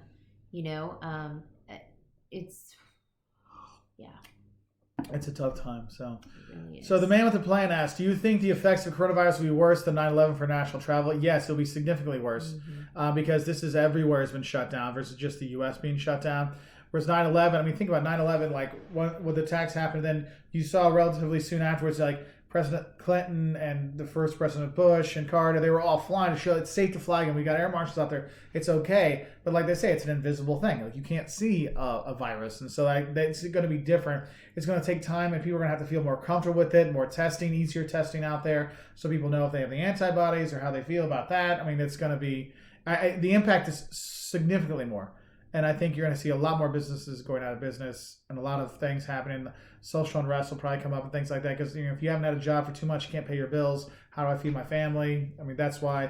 That's one of the reasons why we started this Pause the World, because we know there's people that need help, and so if we can do something to help, we're trying to do that. Yep. Okay, so MGH97, what German cities do you recommend for first time visit, and how long would you stay there? Also, it'll take you around Northern Ireland when you visit. Thanks, man. I appreciate it. So if I was going to do Germany, I would probably do a region. I would probably do Bavaria, Munich, Bamberg, Nuremberg, Regensburg. Go over to Salzburg in Austria. Very easy to do. You can see Neuschwanstein Castle and Fussen when you're doing that. There's a lot of day trippy kind of things you do, but I'd probably stay like in Bamberg or Nuremberg for a couple of days and do that. That would be one thing there. Or you could fly into Berlin, see Berlin for a few days, go down to the Harz Mountains in Quellenberg and Vennegold, so you can see those cute German towns that only Germans go to and see that and go from there. And so it depends on your time. That's my favorite. Yeah, and in Bavaria, I like Nuremberg best. Yeah. And Bamberg. Yeah. Yeah. So there's that. Yes, it's like 30 years that it's 30 years reunified. It's I remember. I was there for 10 years after the fall of the wall. I was doing my master's there, and they had and the first and George Bush one was there, and who else was there? Was John Major there? They had a bunch of Scorpions played. It was right at the wall, like at the Brandenburg Gate. It was an incredible experience. But I remember when I was on the school bus and Paul Harvey was on talking about the fall of the wall. I remember that. We were in school. Chris Kelly, who's a fan of ours and a friend of ours, he's over in Indianapolis. I remember him being like, "Oh my God," because his dad was like over there at the time or something like that. Like it was just unbelievable. I still remember that. Like it's one of those school bus memories. It's like, oh, because I remember Paul Harvey. Good day. Sarah Potter asks, "What's your favorite country for beer besides Germany?" Ooh, Czech. Czech's really good. Lithuania has really good beer as well, by the way. What else?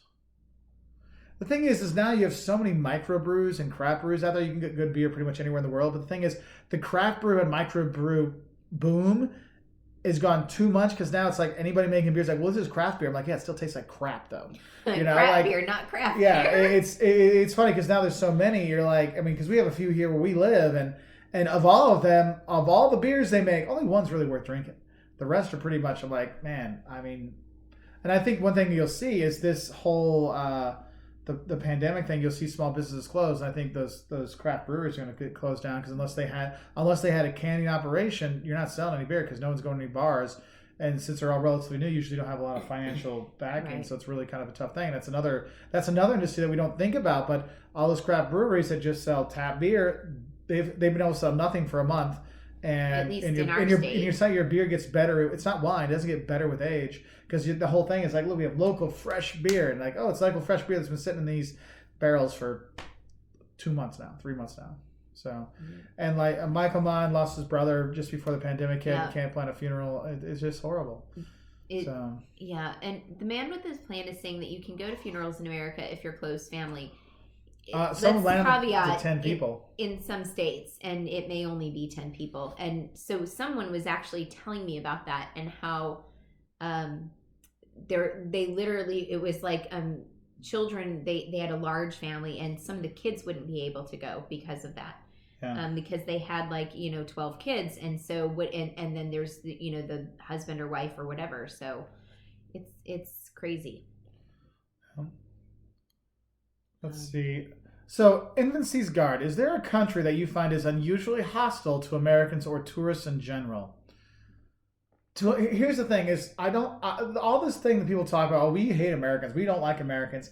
Whenever you travel and you're a good tourist, I've never gotten that. Now, one time in Finland, a guy swung at me, but he was drunk. So, like because I was American. But I mean, I will have it because people tend to like say they don't like America. But when they say they don't like America, they don't like American politics. It's not necessarily the people. So people are like, I like you, but I hate your government or I hate your president or whatever. And I've had every president that's been around since I've been traveling. I've hated. Someone has hated that president. They've hated the first Bush. They've hated Clinton. They've hated the second Bush. They've hated Obama. They've hated Trump. I mean, it's like all of them. So it doesn't really matter. You're going to get that. But it's thing like people tend to see it's like, oh, if you're out traveling, trying to expand your knowledge, people are usually really pretty nice about it. So I think that's one of those things I like to talk about, how that's kind of overrated, because people will say it all the time. Like people will say that in comments and stuff like that, like, oh, America sucks. Yeah, but then you mean it like, oh, people are nice, but this. I mean, I haven't really had that in terms of hostile for tourists. I think for children tourists, I thought Switzerland was kind of hostile towards children tourists. That would be affirmative.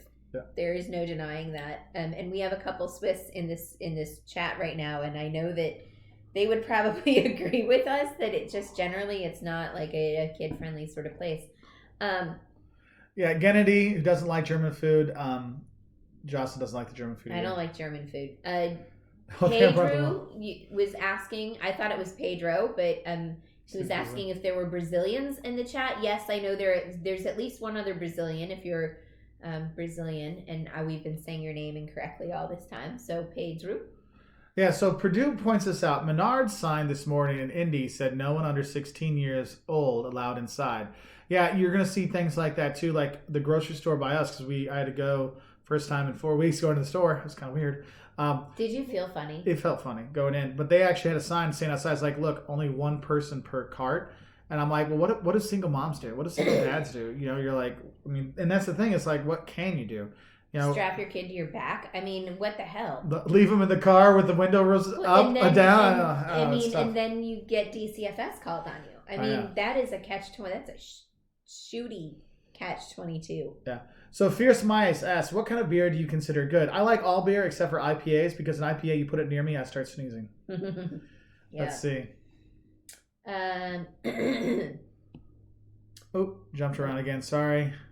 So Michael little sec. I have no idea what your question was. Sorry, because it's been jumping around. Mark said that they had 30 or 40 at his uncle's funeral. But only 8 in the tent or something like that. Right, only 8, the immediate family in the tent. So everybody else was like well spread out. Which, you know what, like in a funeral, especially the outside part, you can be really spread out. Do you guys like schnitzel? I do like schnitzel, and that's one of the few things, like, oh my gosh. Jäger schnitzel. Give me that mushroom sauce on top. I agree. I like Jäger schnitzel too.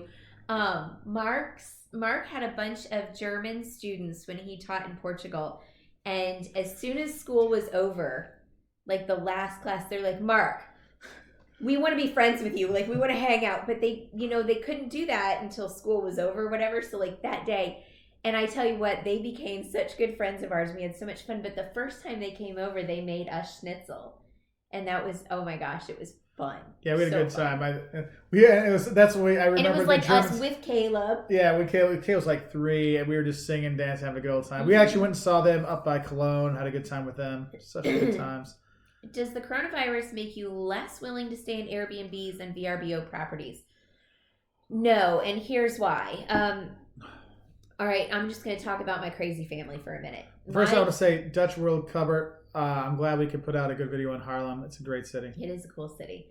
My mother is a nurse, and her specialty is infection control. If you've been on here, you've heard me say that before. So you'll have to understand that, like, when I was a kid, my dad won this big trip, and we stayed at the Ritz, and it was like this big fancy whatever, right? And my mom walked in, and she was Lysoling things. Like, the clicker, the remote control, and the light switches and stuff. My mom actually cleaned them, and my dad's like, no, you're not doing that. This is the Ritz. Somebody's got a Lisbon question there. So anyway, if we go and rent an Airbnb or something like that, I will probably buzz everyone in the bathrooms with Lysol wipes or something.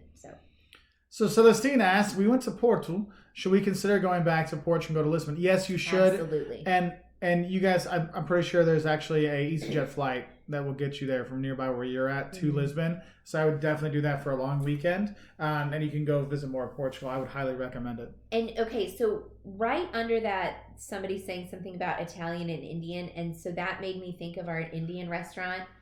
There is this incredible Indian restaurant In Portugal. in Lisbon. It's on Rue do Sol Rato. Ratu Metro Stop, Yellow Line. Yes. And it's called Nataraj. Nataraj. It is such good food. Like, I ate that my entire pregnancy. Yeah, And I mean, it wasn't like a 3 times pregnancy a week. thing. I just loved it that much. I People are ate so that. nice. So Yeah, because nice. Mark wasn't able to cook and do. I mean, he was working full time doing his PhD.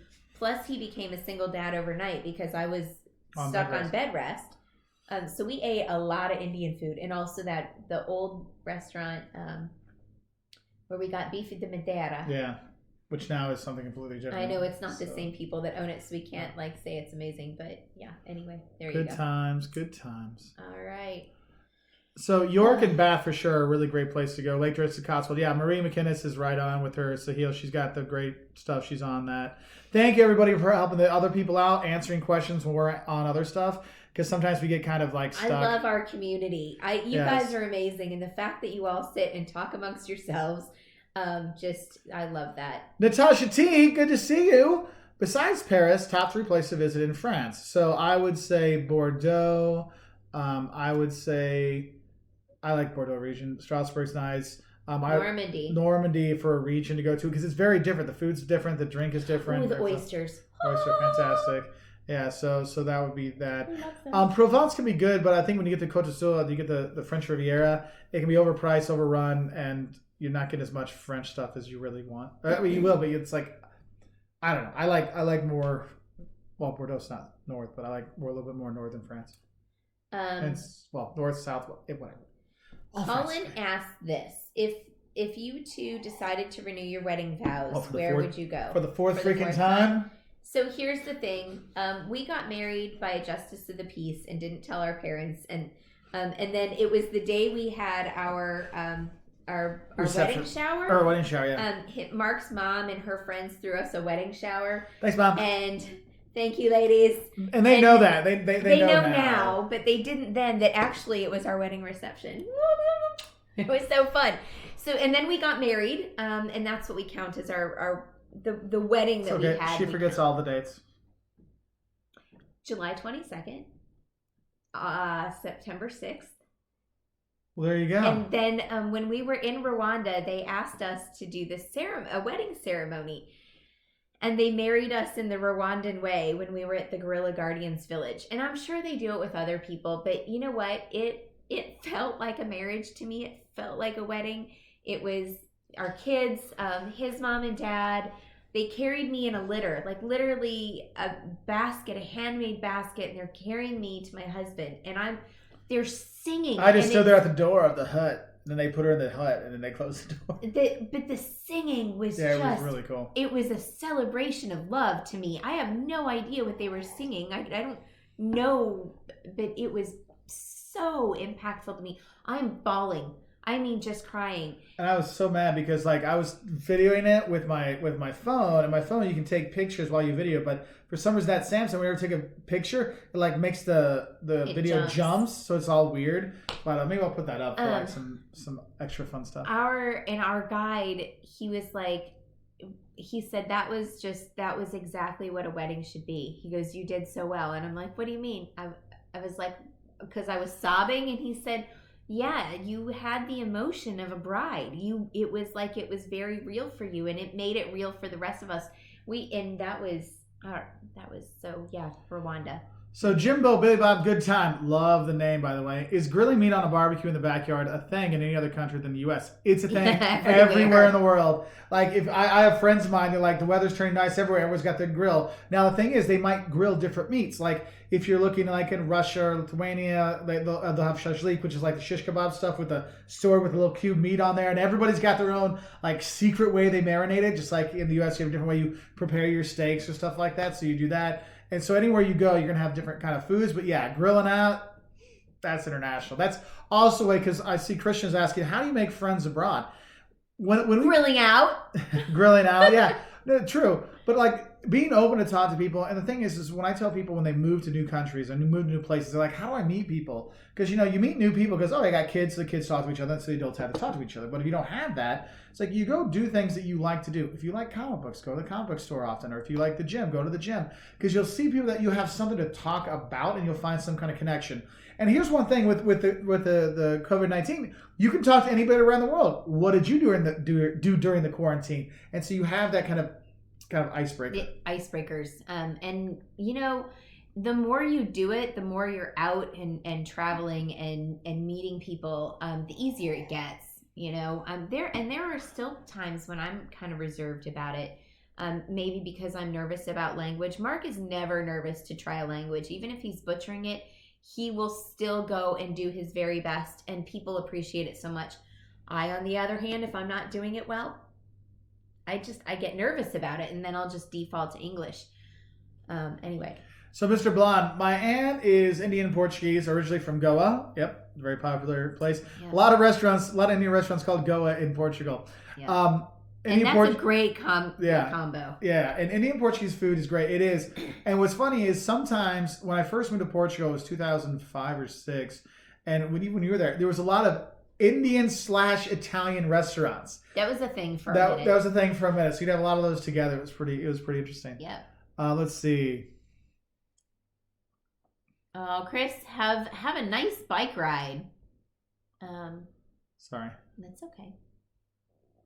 Thank you, Mark, for helping out. I can answer a question while you're. Yeah, go ahead. Okay. Excuse me, now I have to burp. Excuse me. Best community. That's right. Trip Hacks DC, Rob. Excuse me. We do have the best community out there. Everyone's kind of helping each other out, and thank you, Mark Finley, for moderating, and Rob for moderating, all the moderators out there. I know it's not always fun when you're moderating and we're talking and stuff like that, but it does make life a lot easier. On this end, and we really appreciate that for everybody. And everybody's been, for the most part, everybody's been great on the air, and that's what we love about our community. Today's been rather, knock on wood, and please God, it's been a pretty quiet day on the trolls. Yeah, oh my God. So we were getting on the main page on YouTube. We did our 15-hour live feed for raising money for the emergency dean fund at our school here. And people would pop on, and they were just like, it was all the time. I think Mark's finger fell off from banning people and hiding people and stuff like that. That was a good day, huh? Sarah says, have you been to Marseille? I've not been to You've not been to Marseille. Marseille, it would not be in my top 20 places to visit in France. It's an interesting experience, but it's a pass-through kind of place. It's a huge city, but there's a much better place to see in France. So that's all I will say about Marseille. Let's see. I don't know what Tanya's question was. I don't know. Well, sorry, Tanya, your question, I can't find it. My eyes can't move that fast. Sorry. Let's see. Colin, Mark, you have an amazing memory. Do you have a particular method for such spontaneous, complete recollections? I wish he'd share it with me if he does. I'm just lucky. I remember wordless facts quite well. I'm very good at Trivial Pursuit. Just ask his mother. Anything else, I'm pretty worthless. So at least I have one skill. Yeah. Zach, I have not been to Billund in Denmark, but we do need to go there. Hang on. As Switzerland has so many languages, which language do you speak during your visit? So because they have so many languages, a lot of people will default to English, which is nice for so many of us. But it's pretty regional. Like, so the Swiss German, the Italian, the French, the Romansh, Red Romanish. Thank you. Romanish. Rachel Romanish.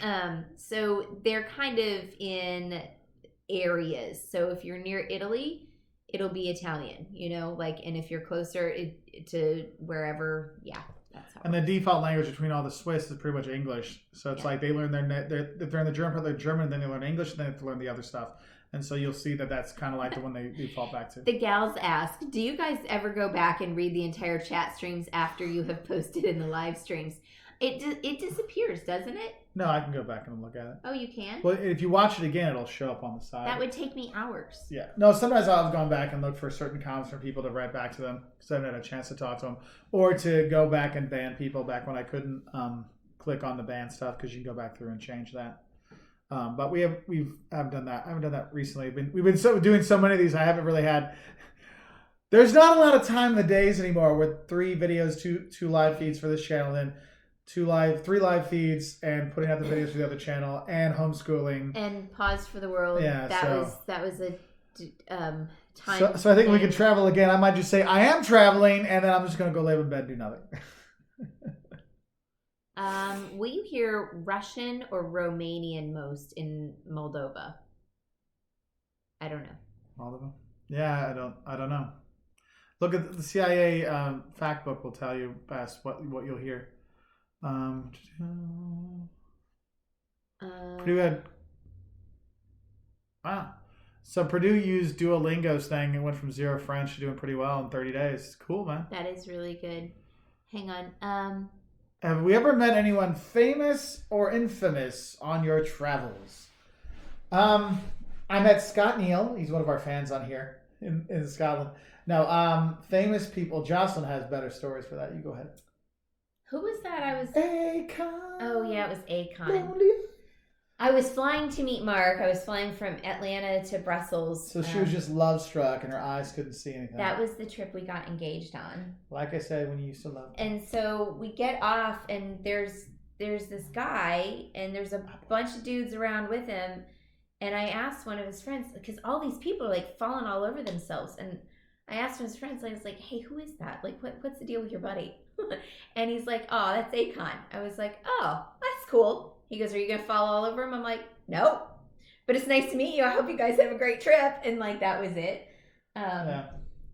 I know, I've only seen, I saw Steven Tyler from Aerosmith from a distance.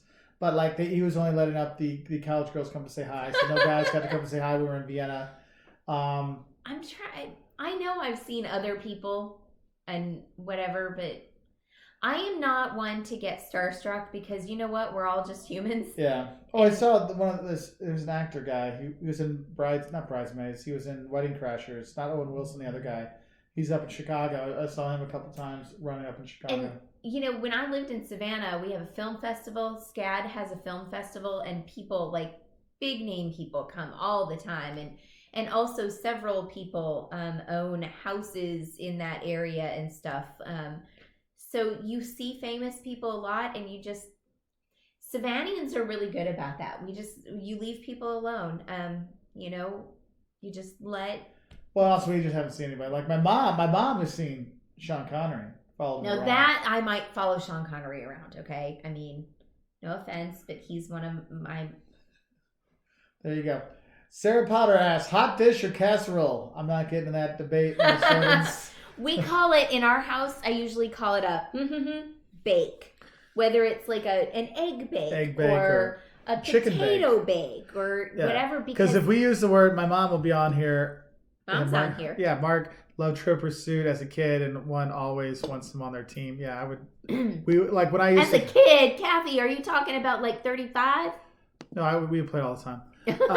And like when I would come home and visit my parents, we played every single night. And it's like, I mean, I'd be down like 5-1 and come back and win every time. I think won a couple times. But the thing is, like, they get tired and they fall asleep, so we need to just start earlier.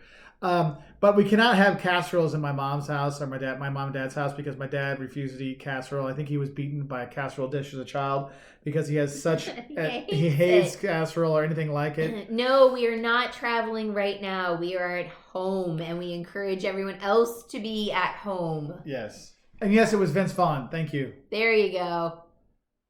Eric Cartman. Hey, at the South Park airport. I love it, The Traveler. That's awesome. Oh, nice. Gilmore Girls reference. There you go. Oh, there you go. Oh, we're jumping around again. Sorry. I love Gilmore Girls because it is so snappy and fun and quick. Of course, Liz, that doesn't surprise me that you like it too. All right. Okay, Maggie T. I have never watched Ugly Delicious on Netflix. What's Ugly Delicious? I don't know. It's a series on Netflix that talks about. Because this is funny because our Netflix is usually on the kids' their thing because they turn it on. And so like those kind of things don't pop up on our suggested stuff because they're not like on the kids ones out there. Have you ever Oh. Yes, her hair and makeup does look pretty. Oh, Natasha, thank you, because I'm thinking my hair's looking pretty haggard. I'm like Hagatha the Ugly Witch today. It's all stringy looking. I like David Eccles. My mother saw Lauren Hardy get off the train at Ulverston. Nice. I'm gonna hit that from a few years back. I thought I saw Elvis in Argentina on the Soup Day on the Metro in 1998. I was like, that's Elvis. But then later that summer, I saw him at a swim meet too, and I'm like, wait a minute. So there is that. Have a good. One Apple has Jacks. to go. Yeah, Apple Jacks. Sorry. I'm all about the marshmallows in my cereal. Let's see. Oh, my mom says what is fun to do is to run into Mark's international friends at airports. Magnus, yeah. So we'll see fans and we'll see our fellow travelers at the airport. But my mom, we were in Portugal and she was walking around. Cool. She bumped into my best friend Magnus. Like when I lived in Germany, we were best buds. Traveled a lot together, and she's like, "Mark, you'll never guess who I bumped into." And she drags Magnus over, like, "Oh my god!" And so it was pretty cool. So we got to see him. That was really nice. And I've actually bumped into random people. Like my dad and I one time like passed each other in an airport before he retired. I was flying back. I was flying back to Europe, and he had to already leave like a couple days early to go for work. So it was like I was coming in from St. Louis, and he was going to fly out, so the plane was there. And so like, "Hey, Dad, how are you? Love you. See you later." And I'm like, "I got to catch my flight. See you." Yeah. So it was like that business bumping in thing. Oh, you're so cool. And if you ever see us out, do not be afraid to come and say hi. Because a lot of times we'll get like on these chats, "I saw you earlier today." Like on Instagram, we'll get that, "I saw you earlier today, but I didn't come say hi." I'm like, okay, that's scarier than you coming to say hi. So please do come up and say hi. We like meeting people when we're out here. We're out and about. When we are out and about again. So there is that.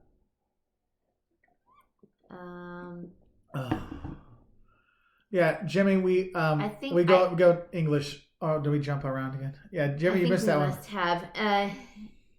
So Jimmy, in Switzerland, you'll speak the language in the region, but you'll kind of fall back on English. Hey, Qing Dynasty, ni hao ma? Ni hao. Ni hao. How are you doing? Good to get somebody from China in here. Parks and Recs is the best. Glad you enjoy it. Hang on, where to spend the 2020 holidays? London or Bruges? Wow, those are very different places. Yeah. Personally, for me, I would rather go to Bruges, but I like to be in smaller places and have a little bit more flavor.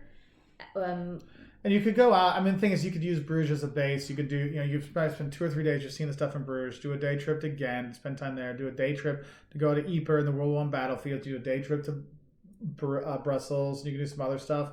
Antwerp's not that hard to get to from there either. You could do that. London would be your base. You can go out to like Hampton Court or Cambridge and see all the stuff there. So it's just kind of depend what you like. Kui says, "I saw you and didn't say hi, but these are all the pictures I took of you." That would be so creepy, wouldn't it? Yeah. But it happens. But yeah, at least they sent the pictures. That was nice instead of just putting them on their walls. Do. Ooh. All right. Best Portuguese language movies, shows. I don't know. Well, you know what I find is really good is cartoons. I know that sounds stupid. So a lot of when we were in Lisbon, a lot of the cartoons and stuff were easy because it's not a lot of heavy dialogue. So if you can find something like that, and you may look for what is my big friend? Yeah, he's from Brazil. Big friend. Brazil. I know, but it's in Portuguese. If you find the original, it's an elephant, a big blue elephant, and there's like 4 kids, and they each have their own little animal that is the star of the show. So look for that and see if you can find that because it's lighter dialogue. Yeah. One has to go. Vikings, Spartans, Ninja Warriors. Can't get rid of the Spartans because that's her stuff. Vikings got my. We are Spartan for Pete's sake. I know. So I guess Ninja Warriors are out because Ninja Warriors. If anybody watches American Ninja Warrior, all they are rock climbers. There's no ninjas there. They're all rock climbers that win. European rock climbers. They need to be to do that, right? It's the hold on stuff. Yeah. Favorite travel theme movies. Vacation. We were gonna do that European. video. Yeah. I gave up on you helping with that. European Vacation. You didn't give me the list. You can come up with your own list. I said whatever. We'll figure it out. I never know the other names thing that helps Lord of the, like it depends how you look at it in terms of travel movies, in terms of get you inspired to go to a destination. You can't beat Lord of the Rings to get you excited for New Zealand. But then there's something really, the city becomes part of the movie. Like if you look at it in terms of before sunrise or before sunset or whatever, where they're like in Vienna and they do that. Under the city the Tuscan becomes sun. Under the Tuscan sun. There's those things. Yeah. Yeah. Yes, we have a dog and he's over there chilling out. I'm going to take him for a walk here in a little bit. So we'll have to leave here in a little while. I loves you. Excuse me. Gui likes the SpongeBob in Portuguese. It's the only one that's better. And then some languages they do better. Excuse me, in the foreign languages. Some are like, oh, that's really weird. I remember, the first time this movie you're so used to, and then you hear it in a different voice, like, whoa. Yeah, whoa, that is true. That's weird. Christian says, do you ever feel like Clark Griswold? Sometimes. I particularly feel like I'm living in a National Lampoon's movie right now with my life, and also the fact that we still have a Christmas tree up. Yeah, we do. Well, Mother's Day is coming next month. That's right. I still have a month. Thank you. Also, I want BritBox. That's what I want for Mother's Well, what do you want? Do you want BritBox or do you want the Christmas tree now? I only have time to do one thing. Think of it this way: if you got BritBox, See, that's one of Lola J's questions right there. What? The BritBox or do I want the Christmas tree down? Like that's one of Lola's questions. Well, that's what I just said. I know it's a hard one, and I can't answer that one.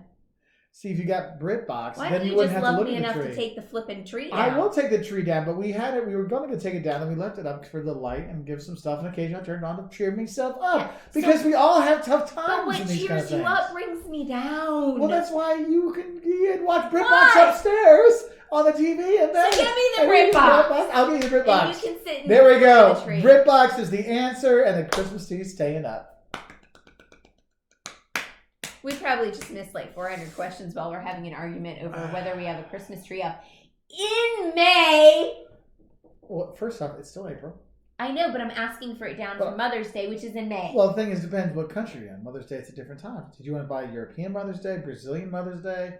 I mean, do you want me is to slap it you? Father's Day like 9 months before then? I mean, What day slap your husband day? Every day.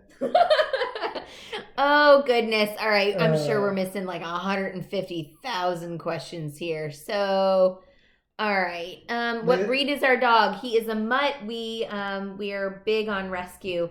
And rescue dogs always are appreciative of the fact that you have given them a life. Oh, he just growled there because he's like, I'd be appreciative if you take me for a WALK. He's just he's not growling. He's talking. I know. All right. National Treasure is a great movie.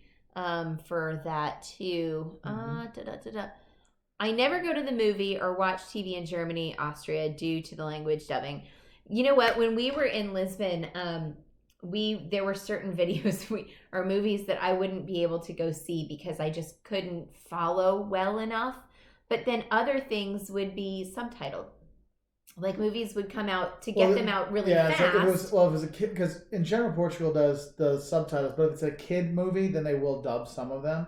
Yeah. And then sometimes they'll have it like, okay, so for example, like a Pixar movie will be in Portuguese at the 1 o'clock, 2 o'clock, 4 o'clock, 5 o'clock, 9 o'clock show, but then the 11 p.m. show, that's in the original language.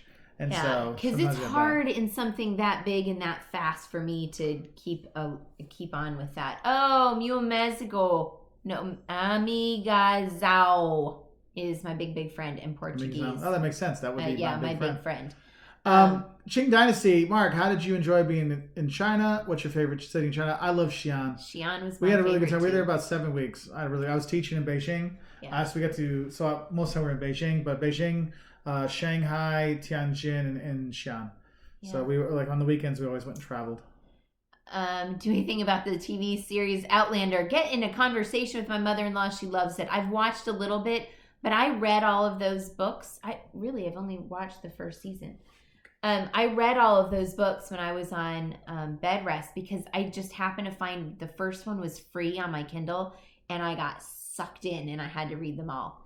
So it means to travel. We watched a Hallmark Christmas movie. Yeah, let's be honest. Derek made you watch that. We watched a Hallmark Christmas movie dubbed in Spanish when we were in Argentina. The voices were so different, and the girls were much more giggly. Yeah, you'll see sometimes they'll change those things. The giggling as you mentioned that. So there was some cartoon that Caleb used to watch in Portuguese, and do you remember? I would be in another room and it sounded like it was like pornography. Yeah. Oh, what cartoon was like it?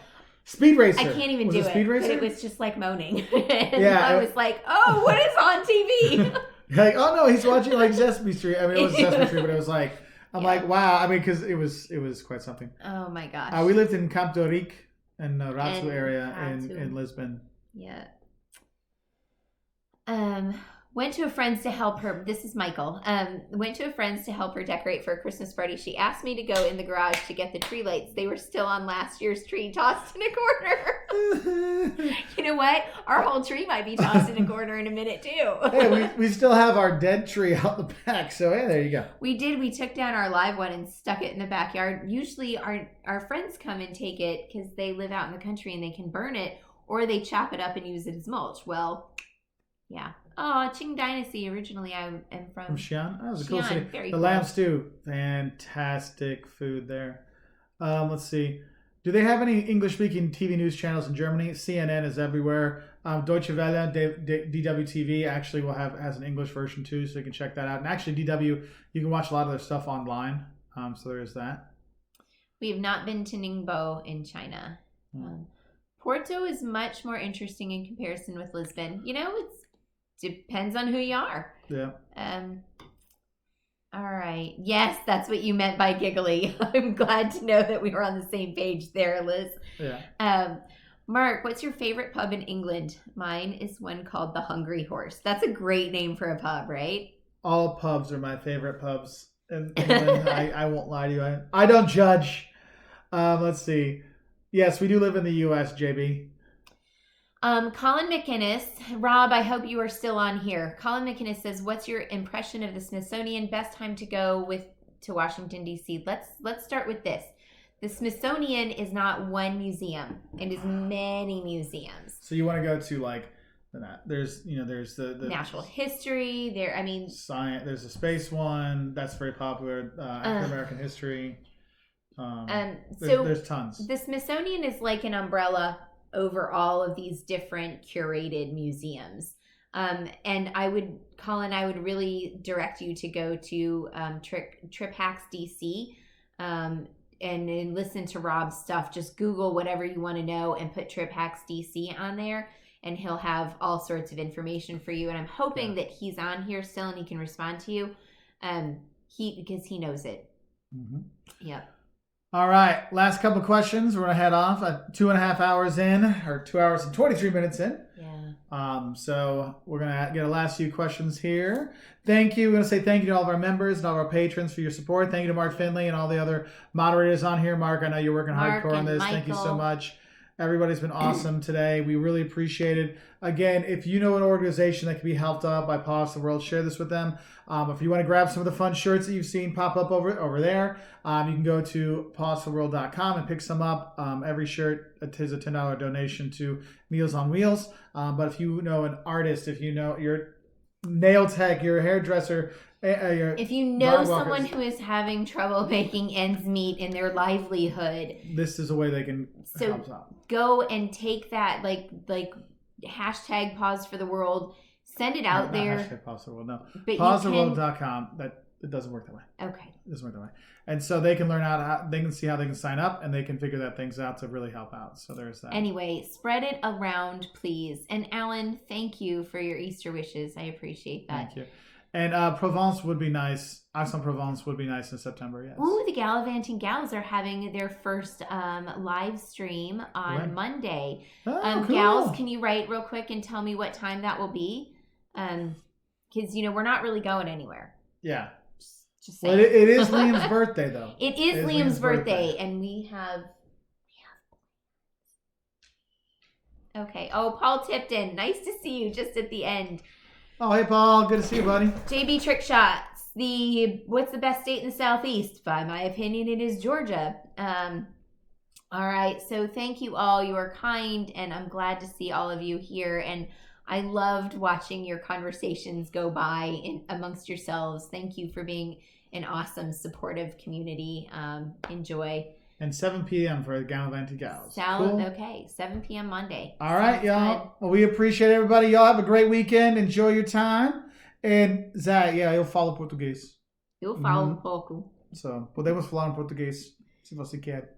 Então, Okay. we'll see y'all later. Bye, everybody. Adeus. Thank you.